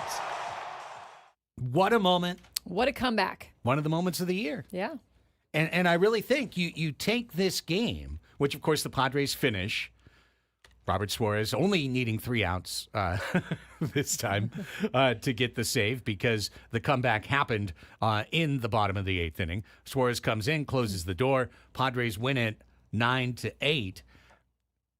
This becomes a signpost game because the Padres wind up becoming a team as the year goes along, right? Where it doesn't matter. We're down 3, we're down 5, we're down 8. Every time that they fell behind multi-runs, they thought to themselves, remember that time we were down 8-0 against Chicago? We can come back against anybody. And they did it over and over again. They used big innings over and over again along the season. So really this, the 13th game of 162, was one that you just put a big pin in, a big brown and gold pin in, and say, that's where we started to really establish our identity. Yeah, as this team went on, it became a team that knew that no matter what the score was, they never felt like they were out of it. They never panicked. They would always get asked, what was the mood like in the dugout? What were you guys talking like in the dugout when you were down whatever score and then came back to win it? And they would always say, just normal. Hey, let's go. Time to turn it on. Time to get these hits. Time to get these runs. And it wasn't. It was a very normalized thing for them to just go ahead and come back and to have these big games and to feel like the game was never out of reach for them. And that was coming off of 2023, where, as we talked about last year and this past season, you start to feel like everything's going to go wrong for you. And that's just how it is in life. You go outside and get in a fender bender and your coffee spills all over you and you can't find your dog. You start to think that the rest of the day is just going to be miserable for you. And that's the same in sports a lot of times. You start to think that whatever's going to go wrong is going to happen. So they really started to turn that mentality around in 2024. That really just kind of happened randomly for them. But you start to believe. It's all baseball really is all about believing that things are going to go your way or not. And they were able to capitalize on that a lot in 2024. And, San Diego came out the next night and lost. It's not like, one game, for sure, like in the movies, turns everything around. But they did win the next day 10-2. And so as we're looking at these 15-game increments, at the end of the first 15 games of the year, the Padres were 7-8, a very modest record. But already within 15 games, there were 4 different games that showed you the team's resiliency, that showed you where that you were going to start to see production, with Higashioka breaking out, with Tatis giving you a signature game after you hadn't seen too many of those, a big come-from-behind moment, Robert Suarez multiple times 4 and 5 out saves. So even at 7-8, the team was establishing an identity, one that would continue to be cemented as the year went along. And you had started to see what was going to be Jackson Merrill. Yes. Just being part of the lineup, being part of center field, playing like he belonged. Hey, great point to close out the segment, Annie. In those 15 games, you know where Jackson was hitting? 9th. Yeah. He was hitting 9th for this team. Tyler Wade was hitting ahead of Jackson Merrill. He's the rook. At the beginning of the year. Campisano was hitting ahead of Jackson Merrill at the beginning of the year. He had his first 2 hits of the year in that Game 2 at Gochuck Sky Dome. And his first RBI was in Game 3. And, it's like you just see these little things. But believe me, one of these best ofs is just going to be Merrill Madness for the whole segment. Yeah, for sure. Because that's still to come. All right. First episode of Best of 2024. Next week, we'll go through games 16 to 30 and find the highlights. And we will continue all the way to the point that they start giving us new highlights. Or we get so deep into it that we're just like, we can't do it anymore. But the winter is long and cold. And the longer and colder it is, I feel like these highlights, when you're in the middle of the winter and there's no baseball to be found anywhere, these highlights warm you up. You know what I think this room needs? What? It needs like one of those fake fireplaces. You mean like the one we sometimes like the put one on? we see on YouTube? What about that? Yeah. You don't like that? Like that. But like... That's just the radio. A standing one, Can we just bring it in for the winter months and then get rid of it and replace it with like an air conditioner in the summer? It's like... just adds to the coziness, We have a... I see that a Christmas tree made it from behind Braden's head to like next to Braden, but I'm curious why it's not like more for the rest of us to enjoy. It's not if you want to Thanksgiving decorate, yet. go Right. ahead. fine. I mean, you're talking about the cold days of the off season. I'm trying to warm it up in here a No, I little. feel you. Presley I feel put you. out the email about where A the Yule log Christmas showed it, decorations yes. are. Well, you know what? If you go in there and you grab them early, you could swipe them from. Actually, I don't know. Kixie's kind of already decorated. They're gonna be starting. they're gonna be so far ahead of us. Well, they usually are. We would have had to pay someone Their to come entire in and decorate the studio when we weren't looking or something. I bet you there's Everybody plenty of decorates listeners their that would own. love to do it. I'm Everybody sure. decorates their own studio. We just don't. Ours just still looks like a trashy college kid's It apartment really building. does, yeah. Yes. Pinned up newspapers, Looks like a frat house. stuff in the corner, a bat, just randomly a bat, just around. Yeah, the Kixie studio, I could still see inside of it, so they're not fully decorated yet. But Anna, if you want to commandeer some Maybe of I their will. decorations while they're because it's They we're- decorated for Halloween too. I mean, they were on top of it. Well, Christmas is a little different because Kixie Yeah. plays Christmas music the whole time. No, Adam. It shouldn't be Adam said No, he's it's going to not do Adam's it. It shouldn't be responsibility. you, No, not Adam. you, Adam. It should be should like be- an elf. Bunch of Atlanta Falcons, like stockings Christmas stuff, that'd be actually being held legit. out. That the Georgia Kirk Cousins Bulldogs. with a Santa old hat. Braves, this, like Is that an Christmas Atlanta stuff Hawks with then? crossed out Padres. Kirby Smart with a naughty and nice list, but it's just all naughty. Just says DUI, DUI, DUI, DUI. I need the Just like, I need the Atlanta. I need an Atlanta Thrashers ornament. Let's go. Yeah, all the ornaments are Atlanta. Do you know themed. who was the original radio voice of the Atlanta Thrashers? Yes, it was. No, not even a clue. Pharrell on the bench. You probably don't even know who No, Scott not Farrell even. is. Well, he used to be. Not He used even to be in, the like, my overnight. wheelhouse. He He used was to be a the late- overnight yeah. programming Okay. on these airwaves, and it was. I don't know how he talks like that the whole time. Oh, it's unbelievable. I can't imagine listening to him do a hockey game. It was actually On the slide. Oh! Like that's what he said. No wonder they moved. They're like, Like bro, that. we can't handle this. yeah. Where is he now? Still doing betting stuff. He does Sirius okay. XM and all Yeah, that he still stuff. does betting stuff. Around the bench. In the '90s, it was pretty. It was a different show. Oh, that was probably what was popular. Yeah. No, it was. I mean, Yeah. Pharrell is still, popular for what he does. I just can't believe he can talk like that the whole time. I No, know it's it's just his crazy. voice, but I don't. wild. He's got some good sports takes. Just so, every once in a while, it's just like, man, dude, what is he talking about? So yeah, any Atlanta Thrasher stuff is accepted. around Okay. the bench. Because then I'll think about We'll bend the rule there. shot the goal. Crack open a beer. Yeah, that was all right. It's okay. All right, when we come back, a little bit more Padres to tag the segment, including we've got renderings. Yes. There's nothing like renderings in radio. San Diego loves renderings. San Diego radio especially loves renderings. Talking about renderings. Yeah, they're fixing up the Western Metals building. Plus, we signed, I guess, our first baseman for next year. Let's not get carried away. Maybe. What? Signed a minor leaguer. We signed a guy. We'll tell you that. We'll tell you who when we come back. Andy and Elsten, San Diego's #1 sports station, 97.3 The Fan.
No. All right, football fans, listen up. If you need the extra edge for game day, you need to cash the ticket. New episodes every Thursday and Friday with Mike Valenti and Jim Costa breaking down the biggest matchups and finding the best value on the board every single week. Cash the Ticket is the podcast to help you bet smarter on both pro and college games. Follow Cash the Ticket on the free Odyssey app or wherever you get your podcasts. I just tried to find a clip of Scott Farrell hockey play-by-play. Can't find it. Brother man. On the Google. If I can't find it Not on the even Google. the YouTube. I'm thinking on YouTube to be Yes. like for sure Right. preserved somewhere.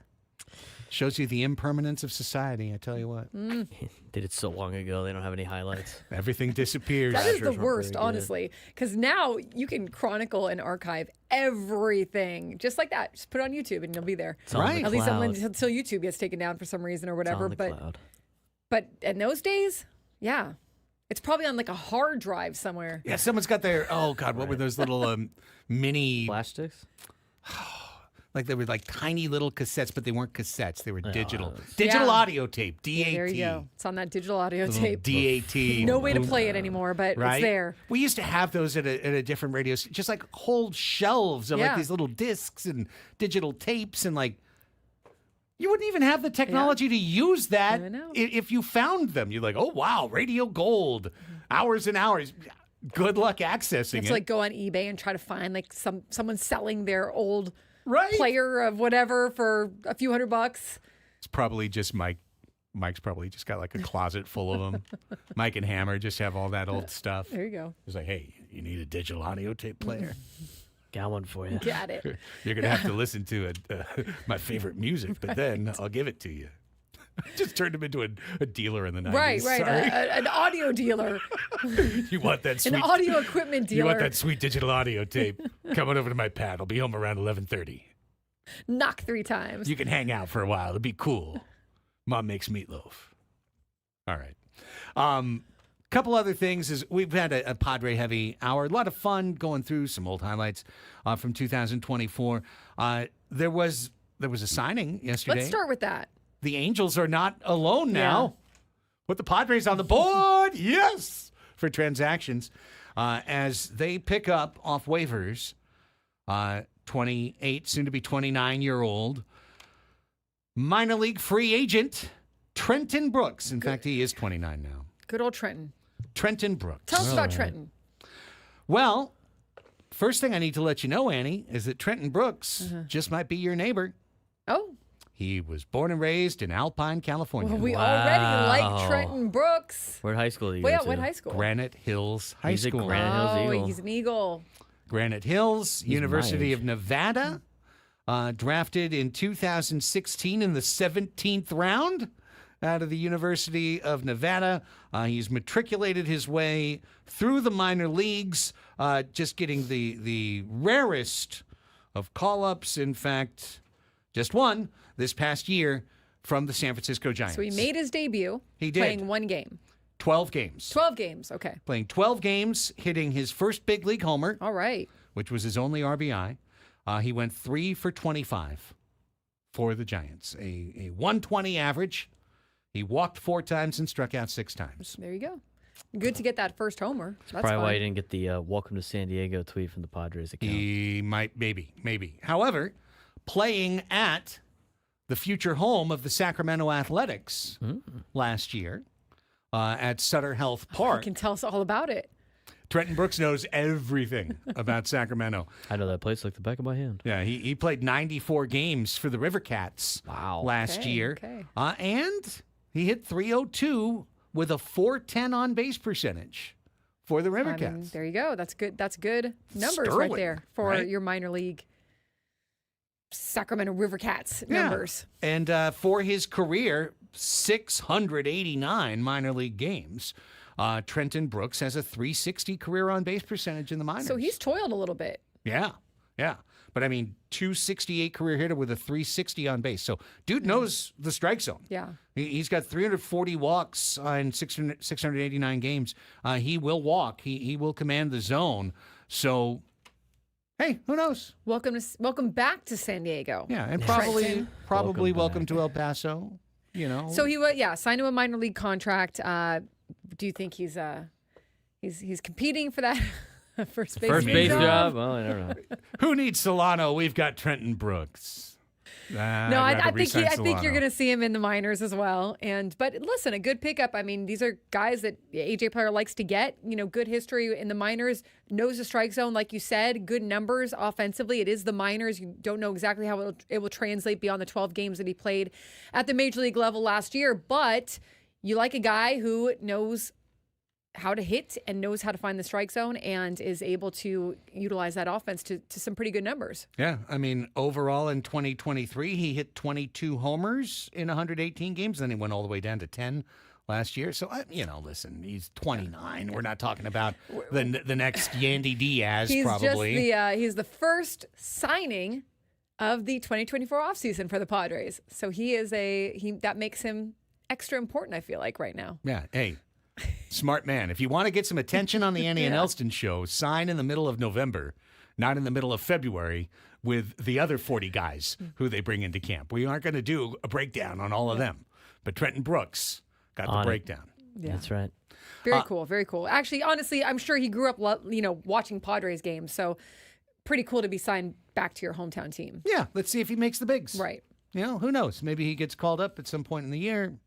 We're still waiting for Terso Ornelas and Eggy Rosario to get back up, so we'll find out. So also infielders? Yes, indeed. Well, Terso can play the outfield. That's true. Right now, I think he's our starting left fielder.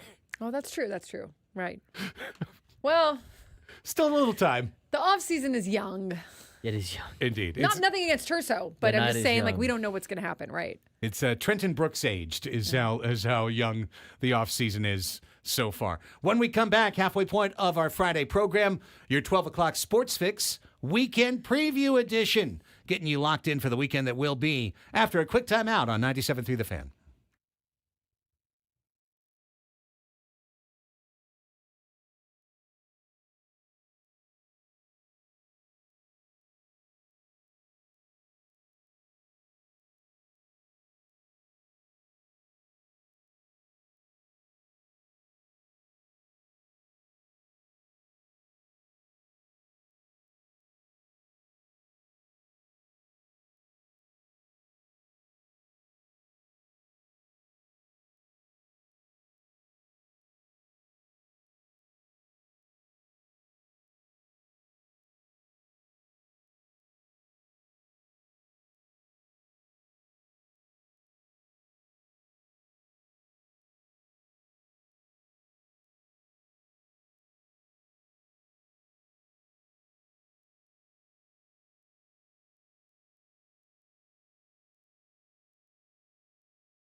It's 12 o'clock. It's a Friday. You ain't got work. And if you do, you probably don't have much of a mind to do anything productive the rest of the day. So lock in with us. Let's roll into the weekend together. It's Annie and Elsten, your midday hang on San Diego's #1 sports station, 97.3 The Fan. Annie Halbrin, I'm Craig Elsten. There's Braden Soprenin. We are together in our Odyssey studios, overlooking overcast Murphy Canyon, where rain continues to sprinkle through the sun. It's a weird day in San Diego. It's a normal day on Annie and Elsten because it's 12 and it's time for the fix. Here we go. Annie's got your baseball report. Could you find anything today? Oh, I have a lot. All right, let's go. Don't we need the Oh wait, we It already heard it. started with it. It started with it. Wow. New innovation. No, we don't do the open and then we just do. We just boom. Missed it or something. Bumper. Okay. You didn't hear the music in the background? I missed It's the a Friday. meatloaf thing It's or a whatever. Friday. Okay. Anyways. It's okay. All right. We did cover this, but I'll mention again. Braves lefty Chris Sale and White Sox southpaw Garrett Crochet were named Comeback Players of the Year at the 2024 MLB Awards Show held last night in Vegas. Aaron Judge and Shohei Ohtani were named the respective winners of the AL and NL Hank Aaron Award given to each league's best offensive player. Manny Machado, Jackson Merrill, Dylan Cease, and Michael King were all named to the All-MLB second team. The Angels, always at the top of my report, they reached an agreement with Scott Kingery on a one-year deal to avoid arbitration. Salary terms were not yet reported. They just traded for him, right? Yes, Kingery is under arbitration control through the 2027 season, and yes, was just picked up by the Angels a few weeks ago. So they're off to a good start, I guess. The Red Sox announced they've added lefty reliever Justin Wilson on a one-year contract. He's reportedly guaranteed $2.25 million on a deal that offers another $750,000 in incentives. Wilson is 37. He has a lengthy track record in the majors, but has struggled with injuries in recent seasons. This just came through a few hours ago. Thank you, Braden, for this. The Pittsburgh Pirates announced today that they are offering a package of perks, including 30 years of season tickets at PNC Park. What? In exchange for a coveted one-of-one Paul Skeens rookie Those card. are behind home plate. They're behind home plate, 2 seats behind home plate. The card in question is part of the 2024 Topps Chrome update set. And in fact, Jackson Merrill has a card in there too. It was released this week. In addition to being a one-of-one, the card features Skeens' autograph and the MLB debut patch that the rookies wore on their jersey during their first MLB regular season game. Now, I emailed my Topps contact. These are randomly placed in sets. So you have to randomly pick the card and I guess hope that you're either a Pirates fan, because it doesn't just stop at 30 years of seats behind home plate. The winner also gets a softball game for 30 people, a whole spring training experience extravaganza. The Pirates will also provide the original owner of the card with 2 jerseys signed by Skeens, and Livy Dunn, his girlfriend, up the stakes. She posted on her Instagram story that the person who finds the card can also sit with her in a suite at a Pirates game if you want to leave your seats behind home plate for 30 years. My guess is that he really wants this card. Paul Paul Skeens Skeens really wants it. this card, and they're making it exciting for fans. Okay, but they're not distributing this card exclusively in the Pittsburgh metropolitan area. No, either you will Right. find the card and sell it to a Pittsburgh fan for probably a high amount of money, and then they will give it to the Pirates, or you will find the card and say, I'm not giving it to anyone. It's a one-of-one. I can get a lot of money for it. Yeah. Or you will find the card and not even know that this contest is happening. I mean, there's a multitude of things that can happen here. Maybe you take the tickets and you sell them every game if you're not like a Pirates fan. Well, I mean, this is deceptive to me because if I'm in Santa Fe, New Mexico, and I pull the Paul Skeens one-of-one in my card break, I'm celebrating, and then I'm looking at this offer and going, oh, so wait, I get 30 years, but I have to move to Pittsburgh? Well, no, Like, you just you know- have You don't to, have to take the deal. You don't have to take the deal. Or Yeah, you don't take the could deal. Maybe take the 2 seats and sell them. I don't know, every game. Or you for could 30 sell years. the card for God knows how much well, that money. too. Yeah, that too. You know, what did we deal That too. with the Shohei 50th? You know, I'm sure Shohei was going to give him 2 jerseys and a hug and a chance to walk decoy and everything else. It doesn't matter. Give me the $5 million. But what if you're a Pirates fan? Now, I would still want the $5 million, but what if you're a Pirates fan and you have a lot of money maybe already, How much or not? do those I don't know. tickets? How much do those tickets cost? And you get Like $1.50 on most game days, card. probably. Maddie B in the chat says, my wife would not approve of that suite visit. Yes, you and pretty much every other male. Are they the same tickets like the Blue Shield Club that we have? I mean, those are $500 a piece per game. I mean, for 30 years. I mean, that's going to rack up. It's expensive. It's expensive. It's still the Pirates. I think it's very innovative. It's a good idea. It's a good idea. You don't have to take the deal. We just talked about it. So. Right. It's better than most deals that these teams give out, like the Shohei ball, right? And look, so Jeff in the chat is saying he would negotiate. He said, if I pulled that card in SD, I would ask for an all expenses paid trip to a series in 2025. Now, Jeff, you could probably get more money if you just sold it, but yes, you could negotiate, I'm sure. Yeah. So, yeah, anyways. or you could sell the card and then pay for a no expenses paid trip to Pittsburgh and do it it's all. A and one of one pulled randomly in a pack. And there is a Jackson Merrill one too. So no contest for him. But if you find it, pretty cool. Yeah. All right, the Red Sox, my last report. The Red Sox met with Juan Soto and his representatives, including Scott Boras, in Southern California last night, according to a report from Sean McAdam of Mass Live. The meeting, which was an introductory and an informative meeting, lasted for 3 hours and was deemed as, quote, productive. However, during those 3 hours, apparently, neither money nor terms were discussed between the parties. Soto was reportedly, quote, impressed by Boston's presentation, which included a video noting the franchise's history of star players from the Dominican Republic. I'm on the edge of my seat. His native country. The Red Sox also detailed their plans for the future, highlighting a promising group of prospects who could potentially team up with Soto to help the club be successful for years to come.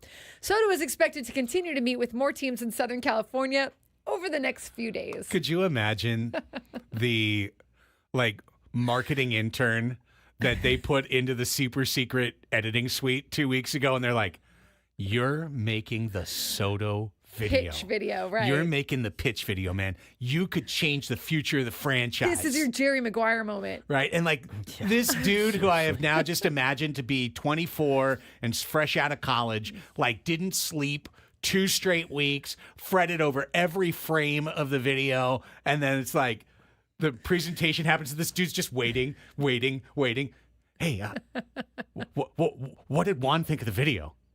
Oh, yeah, he thought it was pretty good. Yes. Okay, it would be hilarious, and who knows if that maybe is what happened. And I would also like to see Juan watching the video. How you have to kind of be like, oh, cool, great. Oh, I know that guy. He's from my home country. Yes, I know he played for the Red Sox. Great player. Jeff also said in the chat he would also demand if he pulled that rookie card. Yes. That Skeens look at the camera and say, Jackson Merrill is a better player than me. Yeah, that was going to be the deal breaker. Money can't buy. That would be a deal breaker. He's like, listen, no tickets behind home plate, no Livy Dunn suite, no signed anything. All I want is the admission that you are inferior to Jackson Merrill. This kid's like, I won't do it. Keep the card. Yeah, he's over there doing that. Meanwhile, Juan Soto is looking at David Ortiz and Big Poppy videos. And he's like, hey, Big Poppy, all right. What are we doing here? What are we doing? Did Juan like the part where Big Poppy was in it? What did he think about that part? What are we doing? Here's Braden. All right. Let's get to some NFL news and notes for you. Got a lot of injury news, starting with the Cincinnati Bengals, who will take on the Chargers on Sunday. 20% off tickets. Hey, how about that? Sunday Night Football. 20% off tickets, and I'm told that the PA announcer now does announce the opposing team's players, like when they make a catch or a play. Apparently that wasn't happening for a while because the opposing team was so loud. Making more noise. They just took it away. They just stopped announcing opposing team's players making plays, at least on catches. 5-yard run. I got that information from a very reputable source, and isn't that something? But apparently it's back, so if you go, they are hosting a Sunday night game. They're 6-3, so they feel like, we have to do this again. We can now announce the opposing. They are hosting They're 6-3. They are hosting Sunday Night Football against a really good Bengals team, even though the record's not that great. But they've been playing, and tickets are 20% off. I mean, for a Sunday night game and there's a lot of tickets. I did a quick look in the last hour. There's a lot of tickets left. Well, for that Sunday night game, the Bengals wide receiver T. Higgins flashed a big smile at his locker before the team took off for L.A. After 3 weeks out with a quad injury, Higgins is expected to play Sunday against the Chargers, according to Zach Taylor after Friday's practice. And nobody is looking forward to it more than T. Higgins is. I am very excited to get back out there with the guys. Higgins told ESPN in his first interview since suffering the injury. Just sitting there watching. I hate it. You know what I'm saying? Not being able to contribute to help get a win. It sucks, so I'm very excited to go out there and fight. T. Higgins will be out there on Sunday Night Football for the Bengals against the Chargers. Harrison Butker will not be kicking for the Chiefs. He has been placed on injured reserve because of a knee injury. Butker, who was on the field and working with his teammates when Thursday's practice began, will need arthroscopic surgery on his left knee, sources told Adam Schefter. By going on IR, Butker will be sidelined for at least the next 4 games. Chiefs are signing kicker Spencer Schrader off the Jets practice squad to replace Butker on the 53-man roster, sources told Adam Schefter. So no Harrison Butker for the next 4 weeks for the Kansas City Chiefs. As for the Bills, they will be without another key member of their offense against Kansas City, as tight end Dalton Kincaid on Friday was ruled out for Sunday's game. Kincaid, who is dealing with a left knee injury sustained in the team's win last week versus the Colts, joins rookie wide receiver Keon Coleman in not being available to play for the Bills in a key AFC matchup coming up at 1:25 Pacific time on CBS. So no Dalton Kincaid for the Bills. That's the most significant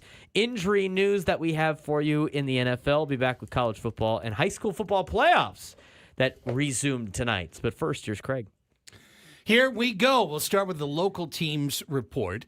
Last night at Front Wave Arena, San Diego Clippers took on the Valley Suns. Game went to overtime. Turns out in the G League, they used the Elam ending for overtime. Why is it called how do you spell that? ELAM, I think. Why is it the That sounds like a Elam Fortnite ending? A guy named Elam. I don't know. Okay, I don't know why. yeah. I think it was a guy named Elam. I heard Ben talking about this a little bit in the morning. Yeah, so- this is what they used to finish the All-Star game the last few years, but not Okay. last year, was where you get to the fourth quarter and you set a number. You just got first team to that number. First team to that number wins. So the game keeps moving until and it's always going to end on a walk-off basket, too. It's going to end on a shot made. that seems like a exciting. dribble out or I something. like it. Yeah, it is. It's pretty cool. Suns did it. They hit the number and won 132 to 128. Same two teams will play again Sunday evening at Front Wave Arena. If you're interested, at 6:30 p.m. Tickets at frontwavearena.com. San Diego Gulls host Bakersfield on Saturday night, 6 p.m. at Pechanga Arena. Military Appreciation Night with a giveaway camouflage Gulls hat. Tickets at sdgulls.com. Let's move now to the more national stories. How about international soccer? First competitive match for head coach Mauricio Pochettino guiding the U.S. men's national team. It was the CONCACAF Nations League group play. United States defeated Jamaica in Kingston 1-0 Thursday night. Ricardo Pepi scored in the 5th minute on a Christian Pulisic centering pass. Matt Turner later saved a penalty kick. So that puts the U.S. in a good spot to advance to the CONCACAF Nations League semifinals. So well done, USMNT. Adam in the chat says Nick Elam came up with the Elam ending. Adam Paul is a consistent source Thank you, Adam. of random knowledge, and we appreciate him for that. Meanwhile, there was just one game in the association last night, Utah Jazz, Dallas Mavericks. This one came down to the very end. Let's bring you the final seconds with the game tied. And if you're watching on YouTube, keep an eye on Luka Doncic. As you see this clip frozen, Doncic is just in the middle of nowhere. He's supposed to be guarding the player in the post, John Collins. Watch what happens. And listen. Shot clock, game clock. A stop and Dallas will have a chance. Now, shot clock, game Doncic clock. just A stop ignores and Dallas will Collins, have Yes. a chance. who then just catches a pass down the middle and And dunks. dunks it. And that's how calls Utah. go, That'll What get a it done. funky interception. Right. Luka, eyes on the ball, brother. Yes. Eyes on the Yes. ball. Season's too long. I don't care. Just Oh, another my game. gosh. Just a Thursday night for Luca. Well, you know what? It was just another Thursday night, but tonight is NBA Cup night. Yeah, baby. Game 2 of NBA Cup. For several of these teams, it's their first game of NBA Cup play. Again, everyone is going to play 4 games of group play. They're divided into 6 different groups, At the end, 8 teams will make the quarterfinals, so the 6 teams that win the group and the 2 teams with the best differential from there. That's how it works. Your defending NBA Cup champions, the LA Lakers. Lakers are in San Antonio. This is your game of the night for sure. Lakers in San Antonio. Spurs are up to 6-6. Victor Wembanyama just dropped a 50 ball in his last game, but can he do it against AD and the Lakers? That game goes at 4:30 today, Pacific time, so you can catch the first quarter before all the nonsense happens in the boxing. Other key games tonight: Miami, Indiana, Detroit's at Toronto, Philadelphia, Orlando. Chicago will try to become the team to beat the Cavs. Cavaliers are 13-0. Only 6 teams in history have started 13-0. They'll try and go for 14 tonight. Clippers are back at the Rockets. Nuggets take on the Pelicans. Phoenix, Oklahoma City. That's a good game at the 5 p.m. window, 7 o'clock window. Memphis, Golden State is your best game there. But NBA Cup action, that means different courts, means different uniforms in a lot of cases, and it means everybody's playing really, really hard on November 15th, playing like a playoff game. So great action tonight in the NBA. Last night in the NHL, Winnipeg took their second loss of the season. Tampa Bay skated past them 4-1, pardon me, not 14, 4-1. And as such, Winnipeg's now 16-2. On the season tonight, there are just 5 games on the ice. The Anaheim Ducks will host the Detroit Red Wings at 7 o'clock. And at 6 o'clock tonight in Salt Lake City, the Vegas Golden Knights take on Club. First personal foul for mentioning that name. Club Knights. You got fouls to give. I did. Especially on a Friday. Always That's could right. give that one. That's like an easy one. That's in an easy midfield. foul every time. Yeah. Back to Braden. All right, high school and college football news. We got some big college football games coming up this weekend. Big one to help determine SEC championship odds or playoff implications, everything like that. Georgia, with their backs against the wall, will host the Tennessee Volunteers. 12th-ranked Georgia are a 9.5-point favorite against the Vols in Athens, Georgia, at Sanford Stadium. Vols come in as number 17, ranked in the 7th team ranked in the country. Vols are 8-1 this year. Georgia is 7-2. Ohio State at Northwestern, not really that big of a game, but it's being played at Wrigley Field. Northwestern doesn't have a home stadium. They built this kind of makeshift home stadium. So against Ohio State, they decided to play at Wrigley. So if you want to see football being played at a baseball stadium, you have a couple of opportunities to do so. This weekend is one of them. Later on in the season, Army will play Notre Dame at Yankee Stadium later in the year. Ohio State's favored by 28.5. Texas, Arkansas, Southwest Conference rivalries renewed in the SEC. That has big playoff implications in it for Texas. Utah trying to prevent Colorado from trying to grab or stay in the Big 12 championship race, as they will play that game in Boulder this weekend. Colorado's favored by 11. Other games that are very important in terms of teams battling for spots: SMU will host Boston College this weekend at 12:30. LSU is down in the swamp, not that swamp, the other swamp, and take on the Florida Gators. Missouri's at South Carolina. Boise State trying to maintain the top spot as the group of 6 best team will take on San Jose State and Ken Niumatalolo's crew. Boise State's favored by 14 on the road. And Arizona State and Kansas State, very pivotal game in the Big 12 Conference. Both schools still battling for a Big 12 championship spot. Both schools are 7-2 and 4-2. It'll be the Sun Devils and the Wildcats in the Little Apple of Manhattan, Kansas at 4 o'clock on ESPN. Kansas State's love favored by Manhattan, 7.5. Kansas. Have you been to Manhattan, No. Kansas? But you like it's called the Little Apple? Yes. The Little Apple. It's nothing like the Big Apple. Well, let me tell you. High school football. We got some great games in action tonight. It is the semifinals for the Open Division playoff. It is the quarterfinals for everybody else. Ooh. Starting in the Open Division, La Costa Canyon hosts Cathedral Catholic tonight at 7 o'clock. Hosts? You aren't the home team? We are not. Cathedral, according to CalPreps.com, is favored to win that game, 27-22. Lincoln is hosting Mission Hills. They have had a venue change for this game twice already. Lincoln's home football stadium is under construction and will be for the foreseeable future, so most of their games have been at Southwestern College. Well, that wasn't available, and so they had to move it to Patrick Henry, and then Patrick Henry does not have electricity for their lights or something, so they're actually moving it back to Southwestern College. Ooh. So Lincoln Mission Hills, tonight, 7 o'clock, Southwestern College. Southwestern College is the host site for Lincoln and Mission Hills before people start showing up to Patrick Henry. Fair enough. That should be a good game. Just find a cold, wet field no? at Patrick Henry. That's it. Cal Preps expects Lincoln to win 42-14. Oh, well Take then- that for what it's well, worth. okay. We will have some good games in Division Guess 1. not, but Thad McNeil and his Carlsbad Lancers will host Eric Weddle's Rancho Bernardo Broncos up at Carlsbad. All right. Carlsbad's projected to win 31-12. That game will kick off at 7 o'clock. Granite Hills hosts Torrey Pines in Division 1. That should be a good game between the Eagles and the Falcons out in East County. Although Cal Preps gives Granite Hills a 94% chance of winning said game.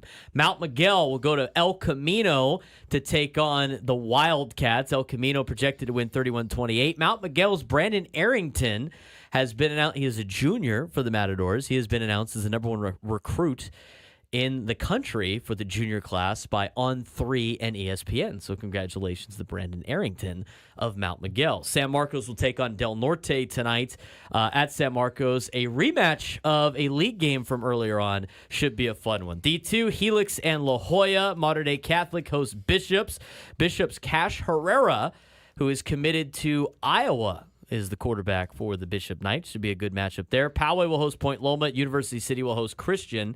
I want to get to the D3 playoffs because it's very interesting. Not only is Patrick Henry hosting Central and San Diego High hosting Escondido and San Pasqual hosting Eastlake, but the St. Augustine Saints are going to travel out to Holtville. Anybody know where Holtville is? No. Where It's is out in Holtville? Imperial County, just north of Brawley. Holtville is one of two schools that went 10-0 this season. St. Augustine is one of three schools to go 0-10 this season. Saints did win a game last week against La Jolla Country Day, but this might be the first time ever a 10-0 team plays an 0-10 team in the playoffs. Yeah. St. Augustine, according to CalPreps.com, has a 1-point advantage over the 10-0 Holtville Vikings. all right.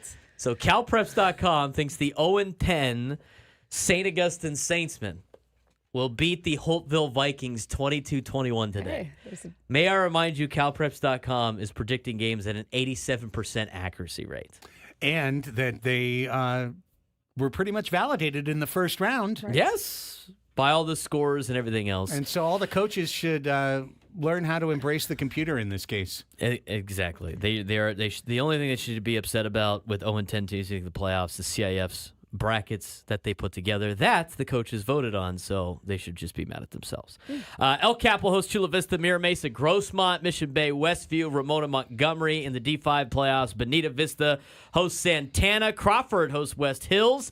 Hoover hosts Monte Vista, and Vista will host Coronado. All of the games throughout San Diego County tonight will start at 7 o'clock as we get down to the nitty-gritty of high school football playoffs. And that'll do it for the long sports fix, but it is a weekend sports It's the weekend fix. preview fix. It's always a long one. Let's take a time out, and when we come back, the sound clip of the week in the world of sports. So good. There's just no question about I have it. the clean version. Outstanding. I mean, you've taken out the curse word. You cannot take out the nihilism. It's right there. We're all going to dust. Says tonight's center stage performer. This is the clip that is you've got to hear. So stay tuned through the break. Annie and Elsten, San Diego's #1 sports station, 97.3 The Fan.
This hour on 97.3 The Fan is brought to you by Buffalo Wild Wings is football. Hey, San Diego sports fans, head to your local Buffalo Wild Wings.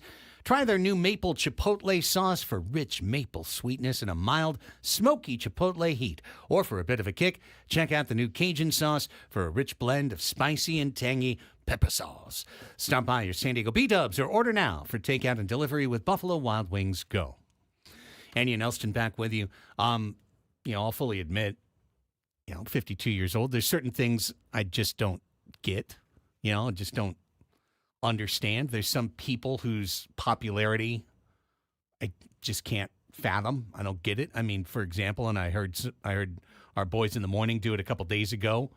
I don't ever need to know anything that the Hawk Tua girl says. I don't need to. I don't.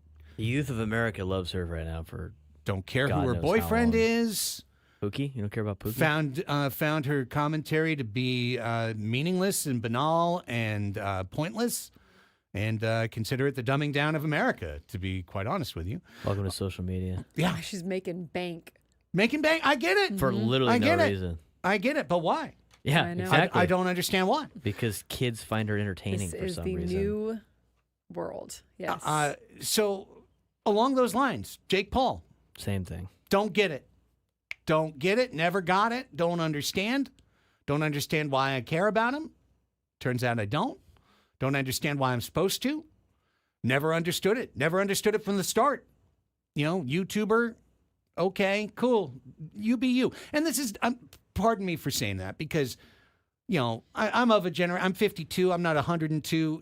I do sound like an old man shouting at a cloud right now. But just like, if you love Jake Paul, cool, good on you. Enjoy. There's some things I enjoy that you don't, I'm sure, as well. And that's fine for me as well as it's fine for you. I'm 29. I don't like Jake Paul. Okay. I don't get him. I don't get him either. But anyways, I he's don't decided get most YouTubers. he's decided he's a fighter. Smoke and mirrors fighter. And he's had fights along the way. He's fought MMA fighters, but boxing, like he fought Anderson Silva, right? I mean, I know who Anderson Silva is, at least. And tonight, Netflix is again dipping its toe into live sports. They did the kind of golfer plus F1 racer thing in Las Vegas last year, or maybe it was earlier this year, I forget. But now they're doing this fight. It's going to be at 5 o'clock tonight on Netflix. There's going to be an undercard as well. If you're interested, it's probably on now for all I know. But Jake Paul, Mike Tyson in Vegas tonight. I saw something, which I didn't know, on The Athletic about this. This is not a normal fight. I mean, obviously, it's not a normal fight. That's not a normal fight. Because Mike gave that Tyson's away? 58 years old? He is. He's 58. 58 years old. Come on now. and do we think it's staged? Is it actually? It's not staged, but it's stupid. Yeah, I mean, yeah, but It- it's not. We agree that it's not WWE happening, or do we? Are we not sure? Is it well. set up? It is boxing after all. It's boxing. It's not wrestling. So I don't think there's a predetermined winner. Right. That said, if Jake Paul doesn't win, he should never box again. I mean, 20 years ago, at age 38, Mike Tyson was sent to his stool to retire against Kevin McBride. 20 years ago. 20 years ago. That was a fringe boxer in the world, Kevin McBride. It wasn't the reigning champion. And he sent Tyson to his stool to say, I'm done. No mas. That was when he was 38. Now he's 58. If Mike Tyson's going to win this fight, it's going to be in the first round. Yeah, he has to knock the guy out quick. It's going to be in the first round. Can't tire out. He's going to run it. Seriously. I mean, that's what's going to happen. He's just going to get exhausted. However, it's not a normal fight in many ways. It's an 8-round fight as opposed to 12 or 15. The rounds will be 2 minutes long instead of 3 minutes long. And both boxers are wearing significantly heavier gloves than normal, 14-ounce gloves instead of 10-ounce gloves, which means it's going to slow down their punches. It's going to slow down the speed of their punches. And according to the boxing experts that I'm reading, that makes both knockdowns and knockouts much less likely. You'd think... Let's not kill a 58-year-old man in this ring. Yeah, you'd think a heavier glove would make a knockout more likely Right, instead more of less. intense, right. But it's slowing down the punch. So this is what we have. Can I just tonight. also, did you see when they did their little weigh-in moment? Yeah. Okay. It is really cheesy. I'm just saying the whole face-to-face, I get it. It happens for every match. Yeah. But it's an eyewash moment that is, I understand it's part of the whole thing, but man, it's hard not to laugh. Like, they're staring each other down face to face. It's like, surprised he you're not slaps him, he crawls over. As the queen of eyewash, I can't believe you're not huge into fighting. I watched that and it just made me laugh. Some of the books aren't taking bets on this fight because it's not a regular fight. Yeah, it's weird. But they probably know the gig. They'd smell something fishy. Like, Yeah. If you're an actual fan of boxing, tonight is a travesty and a stain on your sport because it's going to be so much more viewed and so much more popular than any actual boxing match that's taken place in 2024 involving the best boxers in the world. It demeans the sport in many ways. In my opinion, it demeans the sport by saying, well, look over here, look at these two idiots. Here's what you really want, America. Again, dumbing down of the sport. Like, here's actual two boxers not interested. Nobody going to watch. Here's a YouTube kid and a dude 30 years past his prime. Straight 30 years since Mike Tyson was the scariest man in boxing. Now he's 58. Come on, give me a break. This is going to be so damn ugly. And we can dream. We can all dream, and that's why so many of us will tune in. Trust me when I tell you, I'm going to watch the Lakers and the Spurs. I'm not going to watch this crap. I have other obligations. Yes, you do. You got work to do tonight. Yes, son. exactly. You got to win a game. You got to win a game tonight. Yeah, I got to clock in for work. Yeah, but what's gonna actually happen is that maybe Mike gets off one punch in the first round, and if we're lucky, if we are blessed by divinity above, which based on the month I'm not counting on, then Tyson's gonna catch him. Tyson's gonna catch him and clean him out in a minute 10. What's probably going to happen is that these jerks are going to clinch and hold and clinch and hold and clinch and hold and be separated 40 times in 16 minutes, and then we'll go to the judges' scorecard. But will it affect Tyson's legacy? No. Did the Floyd Mayweather Conor McGregor fight affect either person's legacy? Probably not. No. That was a sham, and it was pathetic. And it's going to be 5 times better than this. I'm telling you. But with all of that, here's why I'm happy it happened. Because Mike Tyson's being interviewed. The best. By 14, I've seen 12 and 14. She's somewhere in that age. 12, 13, 14.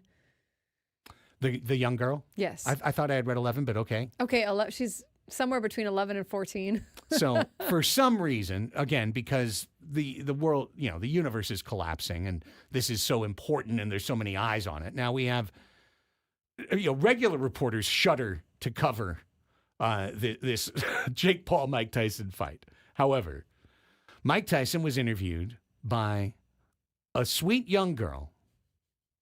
You're right, TRM1. I missed the joke.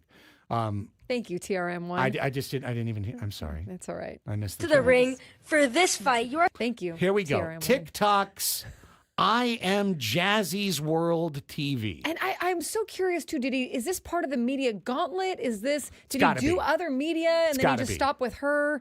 Okay, so she's a teenage girl doing a little interview with Mike Tyson for her TikTok. Yeah, now that I look at her again, definitely 12 to 14. I Okay, agree. yeah, I yeah, definitely yeah. agree. Okay, so Give me a second.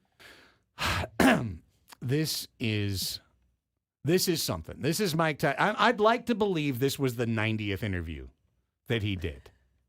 I'd like to believe that he was, and if you look at his face on our YouTube chat, before it begins, one person's smiling, one person is not. I loved every second of this, by the way. Okay. Are you ready to roll? Yeah, we're gonna see if we can make this happen here. Okay. Here comes the interview of the year, soundbite of the year. All right. Well, in your return to the ring for this fight, you are setting a monumental opportunity for kids my Here it comes. age to see the legend Mike Tyson in the ring for the first time. So That's after not such a bad. successful career, kids my age to see the legend Mike Tyson in the ring for the You'd be like first here time. instead. So after such a successful career, what type of legacy would you like to leave behind when it's all said and done? Well, I don't know. I don't believe in the word legacy. I just think that's another word for ego. Legacy doesn't mean nothing. That's just some word everybody grabbed onto. Someone said that word and everyone grabbed on the word, so now it's used every 5 seconds. It means absolutely nothing to me. I'm just passing through. I'm going to die, and it's going to be over. Who cares about legacy after that? What a big ego. So I'm going to die. I want people to think that I'm this, I'm great. No, we're nothing. We're just dead. We're dust. We're absolutely nothing. Our legacy is nothing. Well, thank you so much for sharing that. That is something that I have not heard before, someone say that as an answer. Can you really imagine somebody say, I want my legacy to be this way when you're dead? Why do you want somebody, you think somebody really wants to think about you? What's the audacity? I think, I want people to think about me when I'm gone. Who the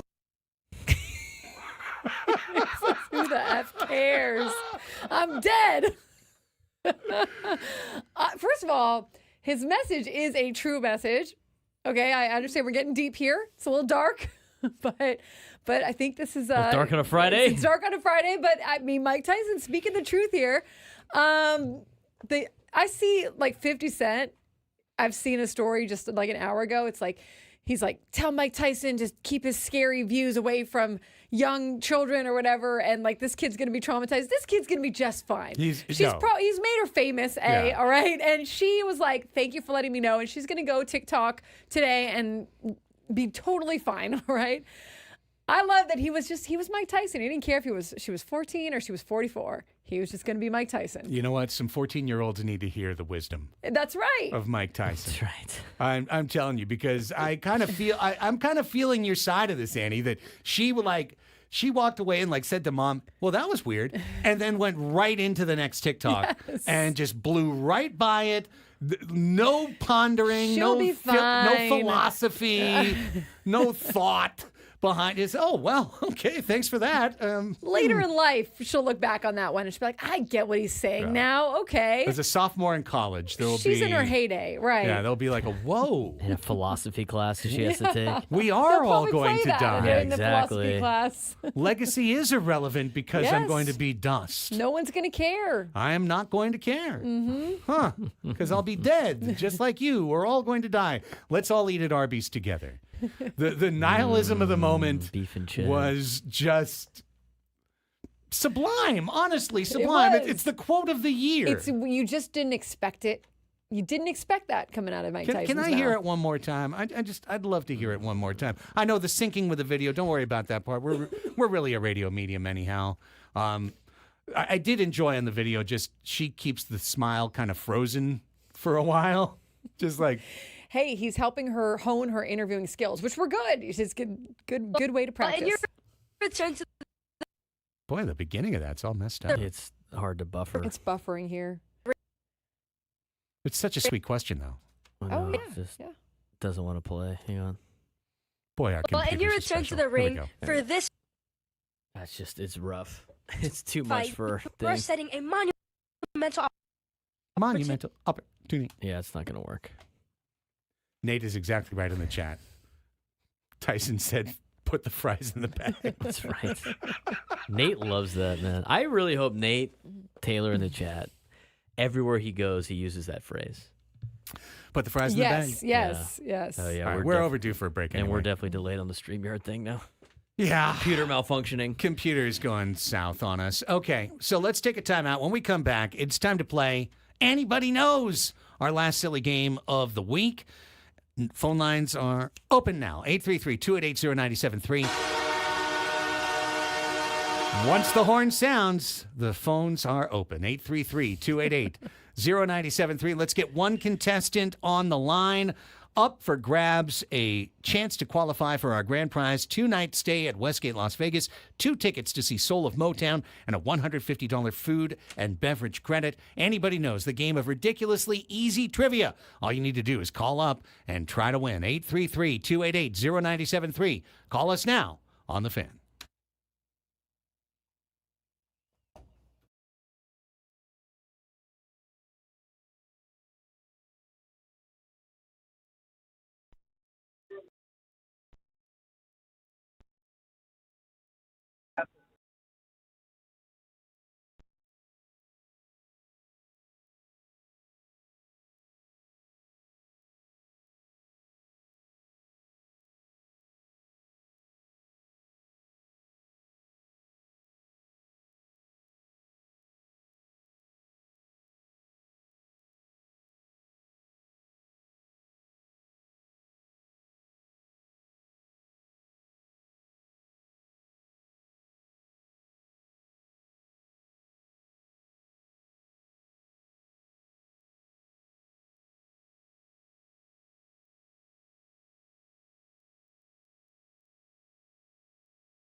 Welcome back. Oh, Annie's already outside. Is that how that worked? Yes. She did the Ben and Woods. She just scooted. She would do it. Yeah, I'm gonna. That's like her not remembering the sports fix already played. We're in the same boat on that. I think you can see her out there. Okay. Film Annie. Here we go. It is time for the last silly game of the week. This silly game is Anybody Knows, the game of ridiculously easy trivia. And up for grabs, a chance to win our grand prize, a 2-night stay at Westgate, Las Vegas, 2 tickets to Soul of Motown, and a $150 food and beverage credit. Tickets at westgateresorts.com. Let's go to our first guy who called in. David in Del Cerro, you are today's contestant. David, welcome to Anybody Knows. Good afternoon. Tell us a little bit about yourself before we play the game today. I work construction, and I'm a huge Minnesota Vikings fan. Okay. Oh, wow. Go Kevin O'Connell. Appreciate that little piece of color. All right. With a purple tinge, we head in to Anybody Knows. And today, Braden is wearing purple, by the way, David. It's TCU purple, but nonetheless. Frog hopefully, purple. Frog yeah, ball. we'll carry that over. Big game tonight against Michigan. I'm here for it. College basketball. So to speak. Okay, here's how the game's going to work, David. Braden has a card with 10 trivia questions on it. You're going to have 60 seconds from the end of the reading of the first question to get as many answers as you can correct. The tip that we want to give you is that these are easy trivia questions. The most obvious answer is almost always going to be the correct answer. So try not to outthink yourself or look for anything clever. You're going to have those 60 seconds. Annie's going to come back in. Same questions, same time frame. And if you tie or beat Annie, you're going to go into the Westgate Las Vegas Grand Prize drawing. Does it all make sense? Sounds good to me. All right. I'm going to keep score for both of you. Turn you over to Braden. David, good luck on Anybody Knows. Thank you. All right, 1 minute on the clock. We'll keep score as you go along. And whoever's got the most correct answers wins. You do win via a tiebreaker. Question number clock will start when I ask you question number 1. The room in the house where cooking happens is called the what? I believe it's called the kitchen. Yes, sir. You would believe correctly. Twist this into the socket of the lamp to create light. A bulb. Light bulb Yes. is correct. Like I said, easy answers. If you owe money, you're in this. Debt. You're in debt. At the end of a marriage ceremony, the officiant may pronounce the couple legally this. Man and wife. Legally wed. Yeah. Husband and wife. Oh, husband and wife. Yeah, man and wife, right? I now pronounce you man and wife? Legally wed. You want to give it to him or no? Yeah. Yeah, man and wife. What else? What did it say? It'd be wed.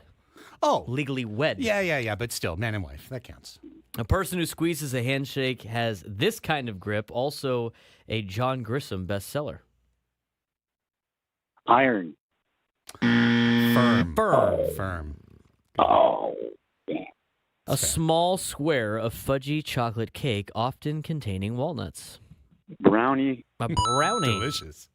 Genre of stylish Western films produced by Italian filmmakers in the 60s and 70s.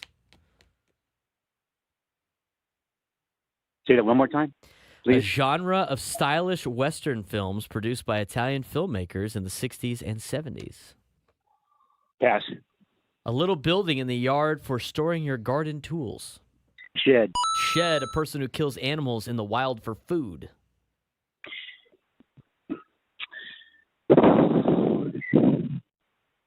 Travis. Hunter. Hunter, a name for a person who sees a crime take place. Witness.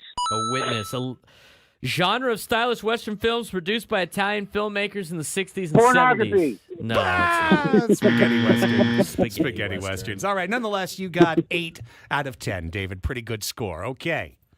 Going to put you back on hold. Here comes Annie Heilbrunn into the house. She doesn't know any of the questions, but she's going to give you all the answers. David scores lock. You're playing David and Del Cerro today, Annie. All right, David, Del Cerro. I like Del Cerro. So Hopefully you like these questions. Yes. Here we go. A room in the house where cooking happens. a kitchen. Kitchen. Twist this into the socket of the lamp to create light. Twist this, Braden. Into the socket of the what? Yeah, what do you twist into the socket as a Socket lamp to of a create lamp. a A lamp? light bulb? Yeah, Light light bulb. Yeah, light bulb. If you owe money, you're in this. You're in trouble? Well, you are in trouble, but you're in Oh, you're in debt. You're in debt. debt. Yes. At the end of a marriage ceremony, the officiant may pronounce the couple legally blank. Legally married. Legally wed. Yeah, wed, married. We also accepted man and wife. So. Oh, yeah. A person who squeezes a handshake has this kind of grip, also a John Grisham bestseller. Death grip? That's That'd be a firm. firm. A small square of fudgy chocolate cake, often containing walnuts. A small square of fudgy. A brownie. A brownie. Yes, ma'am. Genre of stylish Western films produced by Italian filmmakers in the 1960s and the 1970s. Italian filmmaker westerns? Mm-hmm. Yes, they were called what Westerns? Cappuccino westerns? You're on the right track. That'd be a spaghetti Spaghetti Western. westerns. They were not called Yes, they spaghetti were. Yes, they were. westerns. Absolutely, they were called spaghetti Anybody westerns. watch Once All Upon a those Time Clint in Eastwood Hollywood? movies. Yeah, Once fistful Upon a of Time. dollars, few dollars more. Oh, Yeah, I didn't know that. spaghetti westerns. A little building in the yard for storing your garden tools. A shed. A shed. A person who kills animals in the wild for food. Ah, I don't like it. A person, a hunter. A I hunter. don't like it. The name for a person who sees a crime take place. A witness. A witness. And with a score of 8-8, we have a tie, Twist this, Braden. and that means David wins. Congratulations. Congratulations, David. Tie's as good as a win.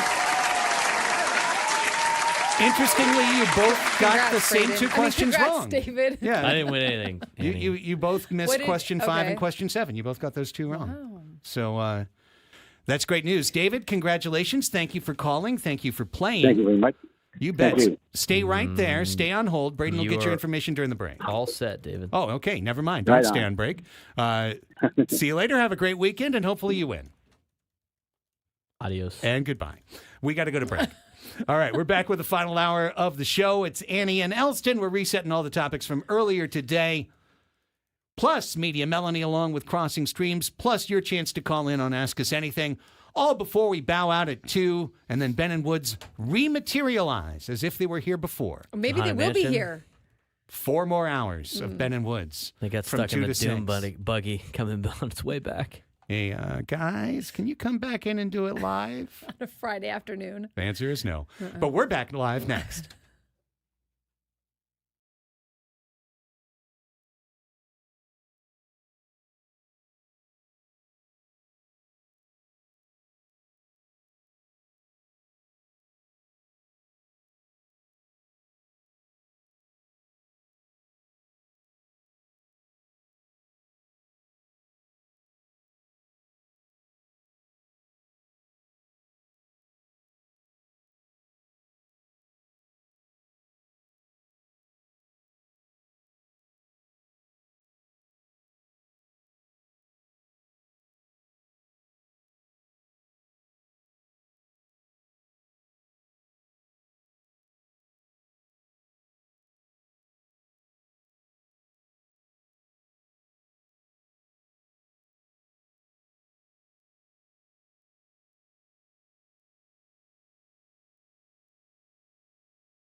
Welcome back to the show. Annie and Elsten here with you till 2 o'clock. Within this segment, we will be giving away a pair of tickets to the sold-out Aztecs Gonzaga Bulldogs basketball showdown, Viejas Arena, Monday night. This is a great prize. This is one of the best prizes we've had all year. Yes, it's sold out. Should be a great game. Packed Viejas Arena. 100%. Fun. Should be great. So stay tuned. Stay tuned. By the end of the segment, we will be opening up the lines, and we will be, I don't know, will it be a trivia question? Will it be a randomizer? I've got like 10 minutes to decide. We'll figure it out in between here and there. Hit and reset on some of the stuff we talked about earlier in the show. And then Braden, all the way up at the top of the rundown, last link in the top box of the rundown. I want to play a funny video because it's 1 o'clock, it's Friday. It's literally the last hour of live programming today on 1090. We got a Ben and Woods replay coming up at 2 o'clock. Although if you didn't listen this morning, it's new to you. Mm-hmm. So you could think it's live, and who am I to say you're wrong? Well, I mean, you're wrong, but who am I to say? Anyways, yesterday was the MLB Awards show. MLB Awards. What did I say? Yesterday was the MLB Awards show. I don't know. Maybe I said an old station. Okay. I forget. Whatever. Yeah, it's Friday. We're on 97.3 The Fan. I do know that. Mm-hmm. And the Padres led all Major League Baseball teams in receiving all MLB selections. 4. Nobody got more than 4. Padres were the only team with 4. However, because the legacy of the 2024 Padres will be written forevermore as the second best team in baseball, we got all second team players. Manny Machado, Jackson Merrill, Dylan Cease, Michael King, all second team, all MLB. Congratulations, guys. Congratulations. And we're moving on. Okay. I mean, it's a nice honor. It's always great to be recognized.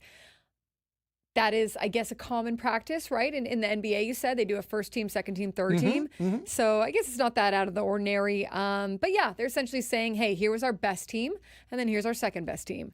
And look, fine, whatever. Yeah, Padres had, here's how I look at it. Padres had 2 of the 10 best starting pitchers in Major League Baseball last year. Padres had 2 of the 18 best starting position players in baseball last year. That's pretty darn good. I mean, you can say, it should have been another way, but at the same token, Jose Ramirez deserved to be first team all third base, and Aaron Judge deserved to be first team center field. I mean, there were a few on there that it was like, but at the same time, you also can't dispute them all. Like, you're right. I mean, look, I thought Paul Skeens being on there was a bit of a stretch, but you're right. Sub-2 ERA, really made a name for himself in his first season. There are some ones that I think are a little bit more debatable, but the ones that got the first team are also deserving of the first team. Yeah. So there it is. Congrats.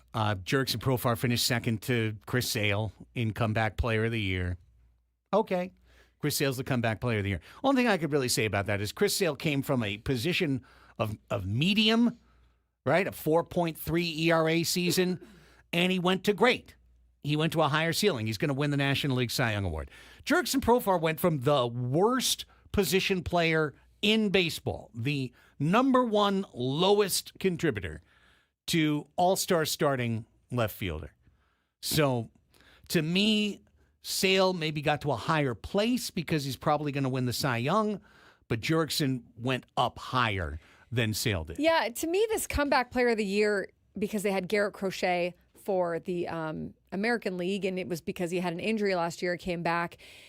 It seems like they're just picking guys who have injuries. It's not necessarily the performance as much as had an injury, couldn't really do much last year, had a great year this year. Yeah. So, with that, congrats to our boys. We're number 2. Always good to be recognized, and congrats to them. They had great seasons, the 4 of those guys. Yeah, absolutely. They did. If you missed it earlier as well, we went through first 15 games of the Padres 2024 season. We're looking for the best of, and we already found 4 great games. You can go back. This show is released as a podcast. You can find it in hour number 2 of the Annie and Elsten feed, or, of course, a little bit later, you can go back on YouTube and check it all out with all the highlights. That was a ton of fun as well. As the hour continues, we'll look ahead to some of the big things that you might be watching over the course of the weekend. We can get into that right now. I would personally just lob a chip out there and say, instead of giving Netflix the click, and giving them the feed and giving them the justification to say that show matches are better than real matches in boxing, check out NBA Cup action this evening. There's 12 games. They're all going to be good games.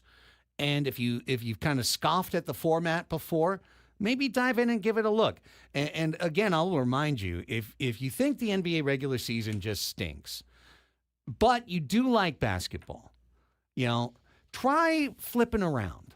Try league passing it and instead of just locking in on one game, lock in on like 8 games. Treat it like the red zone. Move around. Find the good stuff. Because there's good stuff every night. But tonight should be a great game. In particular, Lakers-Spurs at 4:30 should be a really fun game. The Lakers, of course, won the NBA Cup last year. As a team that's led by a 39-year-old, they're more likely to win something in November, December than they are in May, June by a wide margin. But the Spurs, you've kind of got that crossing of the old guard of LeBron, the greatest player of his generation, and Victor Wembanyama, who very well may be the best player of his generation. Yeah, such an exciting player to watch, and like you said, a legacy player with LeBron, so that's a good matchup. What time did you say that was? That is at 4:30 this afternoon. Okay, and if you're checking out the fight on Netflix, 5. I think the preliminary card starts at 5:30. 5:30 Eastern. Oh, no, you're right. The main card starts at 8 p.m. Eastern. So, yes, 5. There we go. Okay. You could make your decisions. Yeah. I mean, look, are we all going to tune in a little bit? I guess, but I don't know. I might just skip it. I might see highlights of this one. Yeah, I might just skip it. I feel like I'm getting dirty. I also feel like it's going to be recorded and played over. You could probably just pop on a Netflix and watch it, couldn't you? Oh, yeah. I'm sure it's going to stream. Tonight, you could go back and watch the replay of it. I'm almost positive of that. So that's something to think about. College football, not a ton going on this weekend, Braden. I think there's a one pretty decent SEC game, but I was hearing Ben going through the schedule earlier this morning. It seems like a little bit of a dud weekend for college football. We got Tennessee, Georgia, which should be a good game. That's the one. Texas, Arkansas. Texas trying to battle. There's so many, with no divisions, everybody's battling to try to make their conference championship games. LSU, Florida will be pretty decent. Missouri, South Carolina is another ranked game. Arizona State, Kansas State is going to be good in the Big 12. And that's all the ranked games that I can mention for you. So a handful. And tonight, high school playoffs. Yes. In real steam, including Cathedral LCC. That seems like it's maybe the best game on the slate is your game. Our game should be pretty good, yeah. But there's a ton of games in lower divisions that are, I didn't go through all the projected scores, but El Camino, Mount Miguel is supposed to be a 3-point game in favor of El Camino. That's going to be a good one. What other ones do we have? Modern Day Catholic Bishops will be pretty good. How does Cash Herrera and company handle a Modern Day Catholic team that has now won 7 straight games? I mean, you look at Modern Day Catholic; they're 7-3. They started the season 0-3, but their 3 losses are to Cathedral, who's in the Open Division, Granite Hills, who had a bye in D1, and San Marcos, who's the number 1 overall seed in D1. So, those are the 3 losses for Modern Day Catholic. And they're going to play a Bishop's team whose quarterback's going to Iowa, which is pretty cool. I mean, there's a lot of good players out there that are going and have some pretty good offers throughout the country. And the Mission Hills quarterback Troy Hune, he's committed to Penn State, so he'll be dueling it out with Achilles Smith Jr. tonight, who is committed to Oregon. So that's a good quarterback matchup, if you will. Other games that should be good one. Patrick Henry and Central. Central's going to come out here, I think, to play Patrick Henry. No, it's going to be at Central. That's why they were going to play the Lincoln game there, but they're not. Right. That's a 28-27 projected game. St. Augustine Holtville is supposed to be 22-21 in favor of Saints. San Diego High Escondido is a really good game. Escondido kind of back trying to get on its way up. They've done a really good job with their staff and turning that program around. Stephen Cooper is one of the coaches at San Diego High, the former Charger. So that's going to be a good one. His son plays for the Cavers. San Diego High projected to win 27-22. San Pasquale Eastlake is expected to be 22-19. I mean, there's so many games throughout San Diego County that are expected to be really close. I mean, the D4 playoffs, almost every single game is a 1-point coin flip chance. El Cap Chula Vista. Chula Vista is expected to win by 1. Grossmont Mira Mesa is supposed to be a shootout. Mira Mesa just won their first game last week going against Anthony Lawrence's club at Grossmont. Grossmont projected to win 42-41 over Mira Mesa in the D4 playoffs. Mission Bay Westview is supposed to be close, 21-17 projected by Cal Preps. Ramona, only a 1-point favorite over Montgomery, 21-20, and Ramona's the number 1 seed in D4. So there's a lot of great games out there in San Diego High School football, which goes back to the point that the computer rankings know how to divvy up some really good games. I mean, last week, aside from the 5-12 matchups, almost every game was a 1-possession game. And you had schools playing other schools that are their caliber, didn't get a lot of blowouts, and I think that's going to continue tonight. So if you want to go out there and watch some high school football, we got some great talent in San Diego. We got a lot of great players that are committed to play at very prestigious universities and very big schools.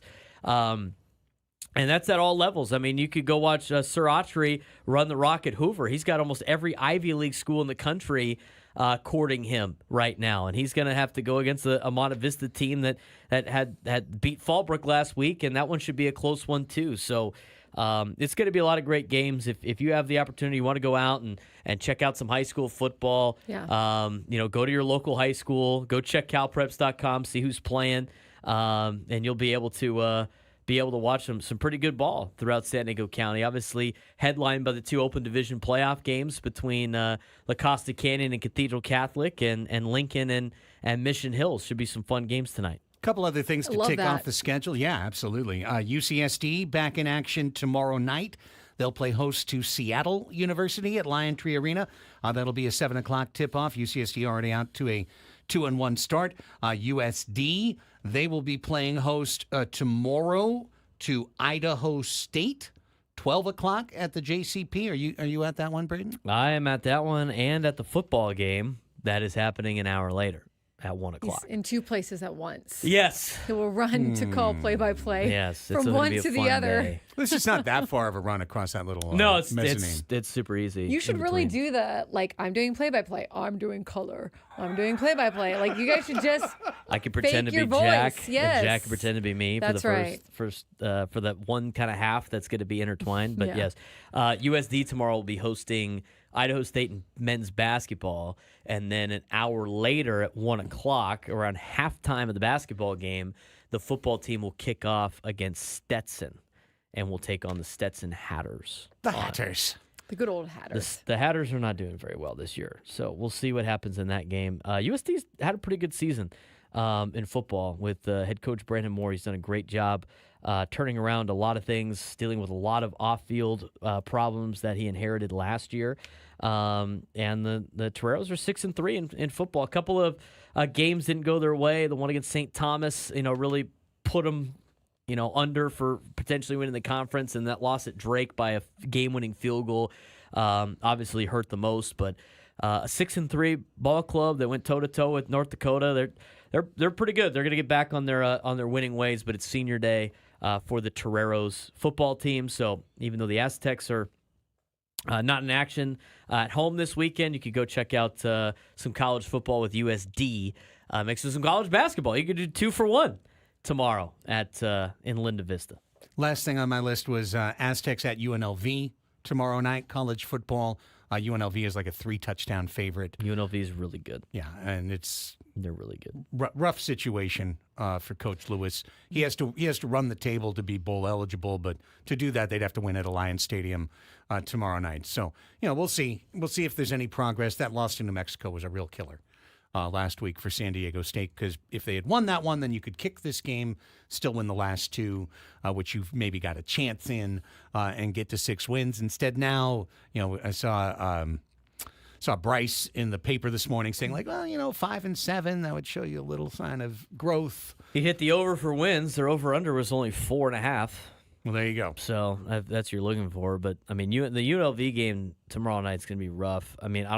Utah State's not very good. They might be able to beat Utah State, and Air Force has not been the best military academy for the last couple of years. So they might be able to win those two. Basically they're playing, as you mentioned. This is for bowl eligibility against UNLV tomorrow night, and UNLV is still battling to potentially make the Mountain West Championship. So there's a look at some of the stuff you can find over the course of the weekend in San Diego sports. When we come back, it's our regular Friday feature. Media Melanie is standing by. Already can see her in the chat. She's got a TV streaming recommendation for you. I've got one I can toss in as well. A couple of things that you can put in the queue if you're not interested in any of those other things that we brought up for you for the weekend. That's right after this quick timeout on San Diego's #1 sports station, 97.3 The Fan.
Listen to Inside San Diego Baseball with Sam Levitt, Wednesdays 7 to 9 right here on 97.3 The Fan and on our YouTube page. Sam will talk all things Padres baseball and keep you up to date on the latest hot stove rumors. So check him out Wednesday nights, 7 to 9 p.m. Annie and Elsten back with you. It's the second segment of the 1 o'clock hour on Friday. That means it's time to welcome in Media Melanie for our Crossing Streams weekly segment. This is where we come back with differing perspectives on the world of streaming television and offer you a couple of recommendations that you can take into the weekend that will be. Melanie, how are you today? I am so happy it is Friday, Craig, and very much looking forward to the weekend ahead. Indeed. You know, there are some weeks where for sports talk radio, there's a plethora of topics and the week just flies by. And then there's other weeks that, you know, you have to kind of flex your muscle and show how you can get through a week. And I feel like this was that week. So we can see the finish line as well, Melanie. So what do you got for the audience today in terms of a streaming television recommendation? Well, Craig, this week I went for a very easy-to-watch Netflix drama that delivers, I'd say, the grit of Better Call Saul with a little tinge of Legally Blonde sass. And if you need a good binge, The Lincoln Lawyer on Netflix is here to deliver with 3 seasons. Have you watched this one, Craig? I watched at least part of the first season. I don't know if I finished it or not. I read Lincoln Lawyer books, watched the original movie with McConaughey, but lock me in on the Netflix version. Yes, and similar to you, I had started watching season 1. It kind of fell off my radar, and then it came back with the 3rd season. It kind of resurged my interest, and I love it. It is from the brilliant mind of David E. Kelley, who, of course, brought us Presumed Innocent, Ally McBeal, and many, many, many others. It's a legal drama that is sharp, stylish, and I'm addicted. It is an adaptation of Michael Connelly's hit books, as you mentioned, and also the 2011 film. And it takes place in Los Angeles. It stars Manuel Garcia Rulfo as Mickey Haller, who's a defense attorney practicing law from the backseat of his Lincoln, hence the title of the show. He is a legal genius, matched by his chaotic personal life, but he's got a killer team behind him, including not one, but 2 of his ex-wives. We've got Neve Campbell, the Scream icon, playing his no-nonsense ex-wife, who they affectionately call Maggie McPherce. She's a deputy district attorney. We've got Jazz Raycole as Izzy, his driver and confidant. And Becky Newton absolutely steals so many scenes as Lorna, his other ex-wife, who is also his whip-smart office manager and who dreams of becoming an attorney herself. We also meet Lorna's boyfriend, Cisco, who is an ex-motorcycle club member and serves as Mickey's investigator. The Lincoln Lawyer is just such a great mix of these clever cases, the LA vibes, and lots of heart. And what I really liked the most about it is Mickey and his character walking the line between trying to do the right thing for the sake of justice, while sometimes taking a circuitous and chaotic route to get there. He is charismatic, he's charming, easy to look at. He's also scrappy at the same time, and he's the type of character that we all are totally rooting for. And just the way the show combines the legal elements with just enough humor, and then, of course, the drama and some really, really great twists, I think it's very well done. And as I mentioned, I wasn't previously watching. I did just binge season 1, and there's 2 more ahead. Season 3 was recently released, and while we don't have season 4 renewal news yet, I'm pretty optimistic that we will get it soon. So if you're looking for a good binge, you're into these legal dramas with a little bit of humor, The Lincoln Lawyer on Netflix is solid. Love it, Media Melanie. Great recommendation. Appreciate that. And the extended Lincoln Lawyer universe here as Connolly's writing empire continues to expand. 3 seasons now on Netflix. Good to know. I'm going to keep on Netflix as well. So I guess, Melanie, you and I are giving alternatives to Paul Tyson today. Yes, or maybe if you watch it and then you just want to kind of wash yourself clean, so to speak. Today's recommendation from me is an older show, but one that used to be only available on Comedy Central and now is available on Netflix, and that is Detroiters, which has 2 seasons available. It was originally airing on Comedy Central back in 2017, 2018, but you can watch both seasons on Netflix. And Detroiters is a delightful comedy that stars 2 guys who you've seen a lot of. Tim Robinson, who is the star of I Think You Should Leave. This was the series that preceded his Netflix, anthology comedy series. The actor that's been on every season of I Think You Should Leave is Sam Richardson, who you would also know from Veep, from Ted Lasso, and other shows. The 2 of them play lifelong friends, roommates, and the heads of a bumbling Detroit advertising company where they specialize in making TV commercials that air late night for tiny local companies. It's all just a setup for laughs. Sam Richardson is hilarious. Tim Robinson is hilarious. If you've watched I Think You Might Leave, and if you haven't, you should. You understand we're dealing with kind of wacky, outrageous comedy that kind of sometimes make you feel a little bit uncomfortable, but it's always coming from a really positive place. Detroiters has a ton of heart. It's also a little bit of a love letter to the city of Detroit, so if you happen to have any affiliation to that, and of course we do here on the show with our beloved Lions that we have adopted, you will find that there's a lot of local feel to it as well. But the reason I'm recommending Detroiters is because if you're just looking for something that is 21 minutes of silliness and you'll actually laugh out loud, Detroiters is it. It's got the laughs, it's got the jokes, it's very funny, it's borderline outrageous. Robinson's hilarious, he's got a rubber face. Sam Richardson's hilarious, he's got a rubber face.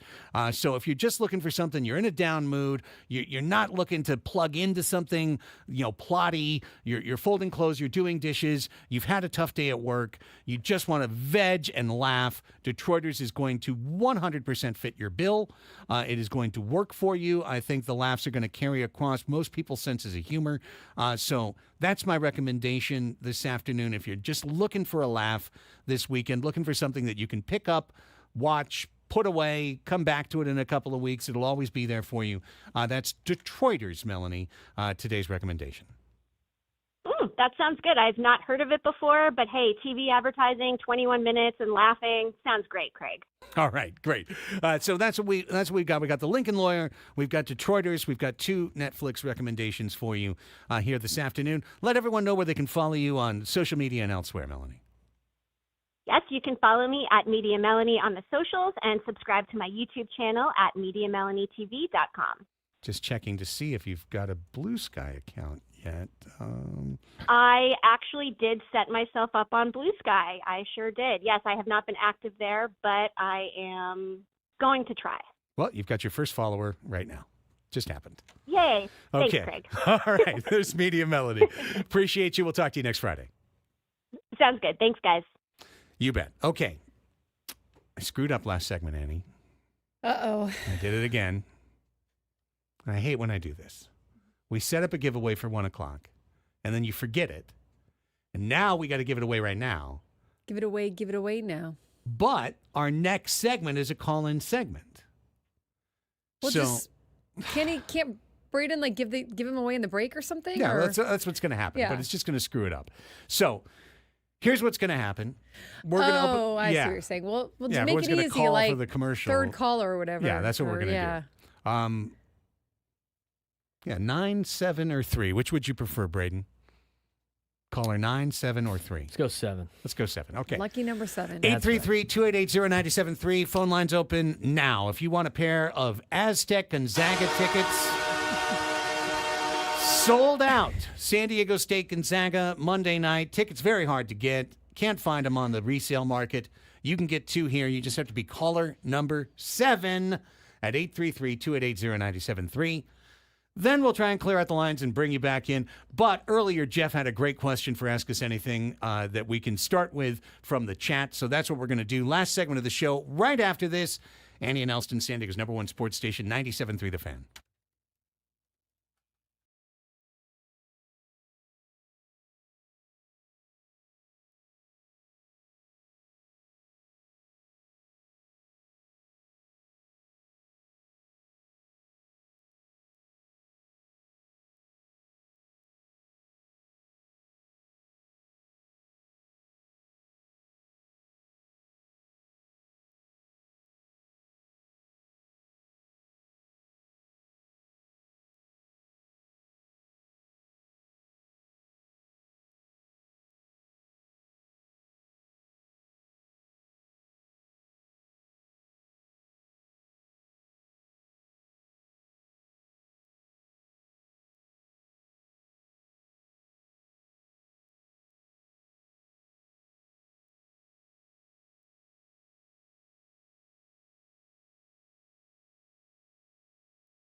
a San Diego State golf tournament today.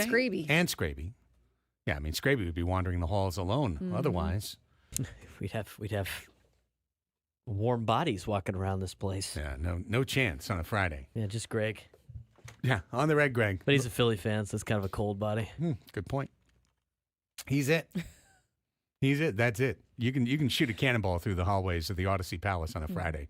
You will only damage equipment. You will not damage any human bodies. So let's not get anybody ideas. No, I mean, I don't. Who has a cannon? The Pirates. Fair. The local Pirates. Good Craig. point. Good point. I'm sure there's a pirate. Have you not watched Dodgeball? What was his name? Pirate Steve or something like that? Steve the Pirate? Steve the Pirate. There could be somebody in San Diego dressed as Steve the Pirate. They go, "Ahoy! Dread Pirate Steve. Craig told me to shoot a cannon." It's a great movie. It's a great movie. We have given away the tickets. True underdog story. Who was the winner? Gavin and Poway. Gavin. Gavin. Congratulations. You're going to the Aztecs. Hope they win. Yeah, he Should be a called great in one. and was like, "What did I win?"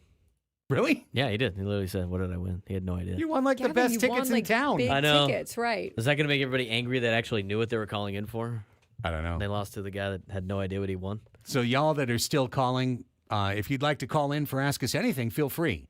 833-288-0973. We are reopening the lines. But if you're calling for the Gonzaga tickets, they're gone. Nate, put the fries in the bag. He's counting Poway. That's not right. Yeah. Nate, none of that. negative 50 aura points Yes, for you, that's Nate. negative 100 aura saying for East Nate. County's Poway. Let's not. It's Friday. I'm dishing out Right. negative aura on a Friday. That's bad news for you, Nate, because you don't get positive aura until next week. So. Are you guys ready for great moments in parenting? Okay. Are you taking up the tell us either way, Fortnite so- challenge? Or? No. Well, I mean, we'll see this weekend. I'll let you know on Monday. Bottom link in the top box of the rundown, Braden. Oh yeah, I have this. In blue. Okay. I saw this morning, and I'm just like, I just want to play this Okay. on the Friday show. Okay, this is, and we'll offer a little audio description for those who aren't watching the video. But if you can, run to YouTube now for the video. Give me some time. This is whoa. Dad. This is Dad and his buddy out with Is their. this you? No, No. this is Oh, not. okay. No. This is just a video I found on the internet. I have no relationship with any of the people in Okay. this video, and it's not me. But this is a dad with his, I'd say, 5 at most year old son. Could be 4, could be 5. They are out for a delightful afternoon of. This isn't tobogganing. What is it when you go down on the giant inflatable Tubing. inner tubing, right? A delightful day of snow tubing. And Dad has his buddy there, and they are filming, of course, on their phone, as you they're about to send Junior down the hill. Okay. What they didn't know is that Junior isn't going to stop, Uh-oh. This is like, it's like and the hill Christmas is going to go on Vacation. forever. And he is going to literally disappear into the forest. Wait, was he supposed to stop? Does he know how to stop? I don't think Dad figured out just how far this tube was This going to go. seems like a dad Let's fault roll the thing, video right. and wait till you hear the moment. First, you'll hear the son in the first 5 seconds, like, "Oh, this is fun," and then he will disappear from sight. No, Hayes, you got to sit on your bottom. Come on, dude, and hold on to the handle. Do I have to? This is a big hill. I want to do it like this. Sit on your bottom. I want to. Just for a test run. All right, you ready? oh boy. There he Then he goes goes. down the hill, Oh my god. and now he's going down a second hill. Oh no. Dad thinks it's hilarious Oh no! until he keeps going, Oh no. This gives and me now he's down the third anxiety. hill. That literally looks just like Oh, God. Christmas He said- Vacation. Where does that go? And then he slides down the fifth hill. Shit, we better Oh Now he's in the Oh, my- forest. Oh my god. And now he's in the forest. That little kid's going to be scarred for life. You better let him know. We'll all eventually be dust anyways. He's Yeah, just exactly. he's just approaching at a lot younger age. That literally looked like Christmas Vacation. Also, notice how he doesn't film the part where he goes and finds his kid. No. You know? I mean, you No, can't they had even to turn see off his the kid's camera for out that of part. the shot. We don't even know where his kid landed. Kid's on a milk jug now. I just love because you hear the guy. He's like woohoo, and then he's like hoo ha ha ha as he keeps going. And he goes, He's like, oh my god. Mom's Well, going to kill me. The best part right there was Where does that go? He didn't That's know what where I'm it went. I saying. think it got into a river. I mean, like, It's where does funny that till it's go? not. Oh, it is not funny at the I end. would actually like to see the follow-up video to that to know the kids. Okay. Well, the kid's definitely okay. They wouldn't have posted it. It wasn't alive. And this is how I got a divorce. Here's, I guarantee you that those two dudes panicked all the way down the hill. Oh, yeah, they had to run. Did they jump in another tube or did they Yeah, run that's down what the I hill want to or know. what? Like, did they get in running there? I mean, they down weigh a lot forever. more, so like they probably stopped at some point. Right. They finally found Junior. Yeah. Junior was cold and scared at the bottom of that hill. Is this your guest or we know? Right, No, or he was probably like, I "Let's don't do it need to know. again." I'm telling you. I don't need to know. I know without knowing. And then they went home and, hey, guys, how did it go? And Dad jumps in right at the front. It went great. It was great. We had so much fun. No, he's already bribed his kid on the way home. Oh, Hey, kid's gotten- don't mention this Let's to just mom. not Down talk to about McDonald's. this. I'm going to give you this and this and this, right? Yeah, he basically got a better offer than the Extra Pirates are Happy offering Meal. for that card. Get him all carved up and Yeah. get him to go to sleep, you And know? then his Yes. jerk buddy put up the video because he thought it was funny. Of course. That's And right. now that guy is in so much trouble at home. That's right. He's She's sleep- like, you did what? He goes, where does it go? I don't And know. that's- Just push him. Here you But go, did he die? later, dude. Did he die? No, he's fine. His memory's forever. Yeah. I just love it. He goes, later, dude. He didn't know how much later. Oh man, Wow. classic. Woo. All right. Okay, with that, let's get to Ask Us Anything.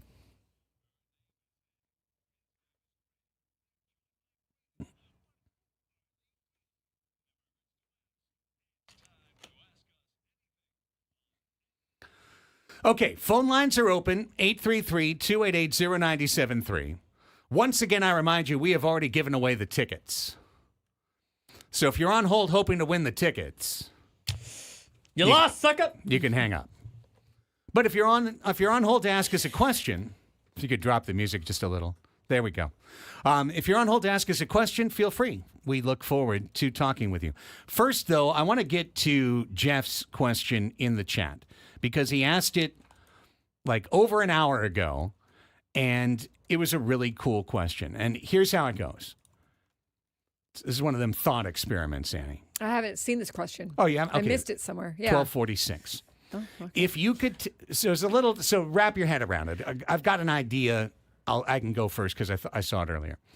His question is, if you could take any baseball player, any MLB player, living or dead, in the last year of their career, and sign them to a one-year deal as a Padre in 2025, who would it be? So, Go ahead. right. I have no idea. So, like, for example, some people talked about Sandy Koufax. He retired at age 30. You could get his age 30 season. Okay. Other people said Barry Bonds, right? He was still as dominant a player Yes, as anybody yeah. in the world at age 42. Adam in the chat, Roberto Clemente. That's a great That's a call. good He was an all MLB player before, of course, the tragic plane crash. Mm-hmm. But I think I've got the objectively right answer because Padres have a couple of positions that are wide open in 2025, right? In particular, they don't have a catcher. In his final year, Buster Posey in 2021 at age 34 made the All-Star team, won the Silver Slugger, hit .304 with a .390 on base percentage and a .499 slugging for an .889 OPS, and helped lead the Giants to a 107-win season that last time that they beat the Dodgers in the NL West. Give me Buster Posey's last season filling a need and plugging him in. He retired at the top of his game. Okay, I would go David Ortiz. That's a great call. All-Star, his final season of his 20-year career, which is insane. 315 average, 620 on base percentage, OPS 1021. Lordy. Yes, I will take David Ortiz. Poppy. Big Poppy. That sounds good. I like it. Okay, with that, let's go to the lines. Here's Jake in Lakeside. Hi, Jake. Ask us anything. Hey, happy Friday, guys. How you going? It's going great, Happy man. Friday. So I wanted to talk a little on Profar in the outfield real quick. If we don't sign him back, who could be his replacement? Is it somebody already in the organization? Could it be a cheaper free agent, or could it be a possible trade situation? I think B and C, Jake, are much more likely than A. I unless they go out and they get someone on, I don't know, maybe they're targeting left field as an area that they really, feel like they can get someone on maybe a 5 to 7 million contract or 5 to 10 million contract or something like that. I would think that they are going to let Tirso compete for that, would you think? Or internal options. You've got Tirso Ornelas, Yeah. who's never been in the big leagues, and the Padres have never given a chance. so you'd have to let him kind of compete for that in spring training. Right. You've got Brandon Lockridge, who just came up last year. Yeah, he's an option. But honestly, he's 28. He's Yeah. never played in the big leagues. Like, you couldn't just give him left field. And one that Annie's floated on previous shows, what if you got a first baseman somewhere along the way Yeah. and you floated a Rise out to left field? It's not insane. He's at least played some outfield in his career. So those would be, to me, the internal options. Yes. Re-signing Profar is obviously Ideal. a big question mark. Yeah. Right. Well, in my mind, it's ideal. Yeah, I mean, will they or won't they? It's that. It's Sam and Diane. Will they or won't they? And then you get to just what you said. Either somebody affordable, somebody coming from Korea, somebody that you trade for, along the way. Those are some options for San Yeah, Diego. I think that's what you're looking at. Because it seems like their priority would be if they've got, depending on if they can get Roki Sasaki or not. If they can't, I would think you'd have to take the bulk of your money and put it towards like the rotation, filling. I mean, you'd have to get a left fielder somewhere. So maybe take a flyer on someone. We really don't know how much money they have. Not that they have money to spend. How much are they going to spend? How much are they going to give AJ Preller to spend? And I see people calling me crazy. Listen, when Arise came over earlier this season, AJ Preller, I'm told, floated that possibility of perhaps playing left field. Not saying that that's still on their mind, but he did play it with the Twins back in the day. So he never did it with the Padres this year. I don't even think he took the reps, but he also didn't need to. And you just never know. So I don't think it's going to happen, but who knows? Maybe they're thinking about getting very creative. Let's wrap things up with Charles in Ramona. Hi, Charles. Thanks for calling in. Ask us anything. Hi. So, I kind of had one quick question and then one other little quick thing I wanted to ask. First, let's start. Where did the chicken go? Our chicken mascot. Oh, San Diego Chicken. Ted Giannoulis? I think he's just mostly retired, right? Yeah, I mean, he's pretty old. Hopefully he's living his best life out there. Bring him out every once in a while. Yeah. Oh, can you hear me? Yeah, we Can you got hear you. me? Yeah, I got you. Can you hear us? Yeah, I was asking what happened to our chicken mascot? Yeah, Ted Giannoulis is the guy underneath the mask. He's been doing it since the 70s. I think he's just pretty much retired. He's an independent mascot. Well, He's maybe not I owned should by bring the him back. Padres. I mean, he'd have to give up the persona to someone else. I don't think he wants to. He's like Boltman. And one quick other thing. I see my wife, she's recently been diagnosed with breast cancer. And if I were to email you guys, I'm doing a GoFundMe because I'm having to take a lot of time off work. If I were to email you guys my GoFundMe, would you guys be able to post it on your guys' platforms? Yeah, absolutely, Charles. We'll pass it along. We'll be happy to, man. And that'd donate be to it as awesome. well. Yeah, absolutely. Send it along. Craig.Elsten at Odyssey, Andy.Heilbrun at Odyssey, Braden.Soprenin at Odyssey. Any one of those will work, bro. All right, that's it. Thank you to everybody who supports this show, especially in these low times of very few sports going on. We appreciate that we're still an entertaining part of your midday.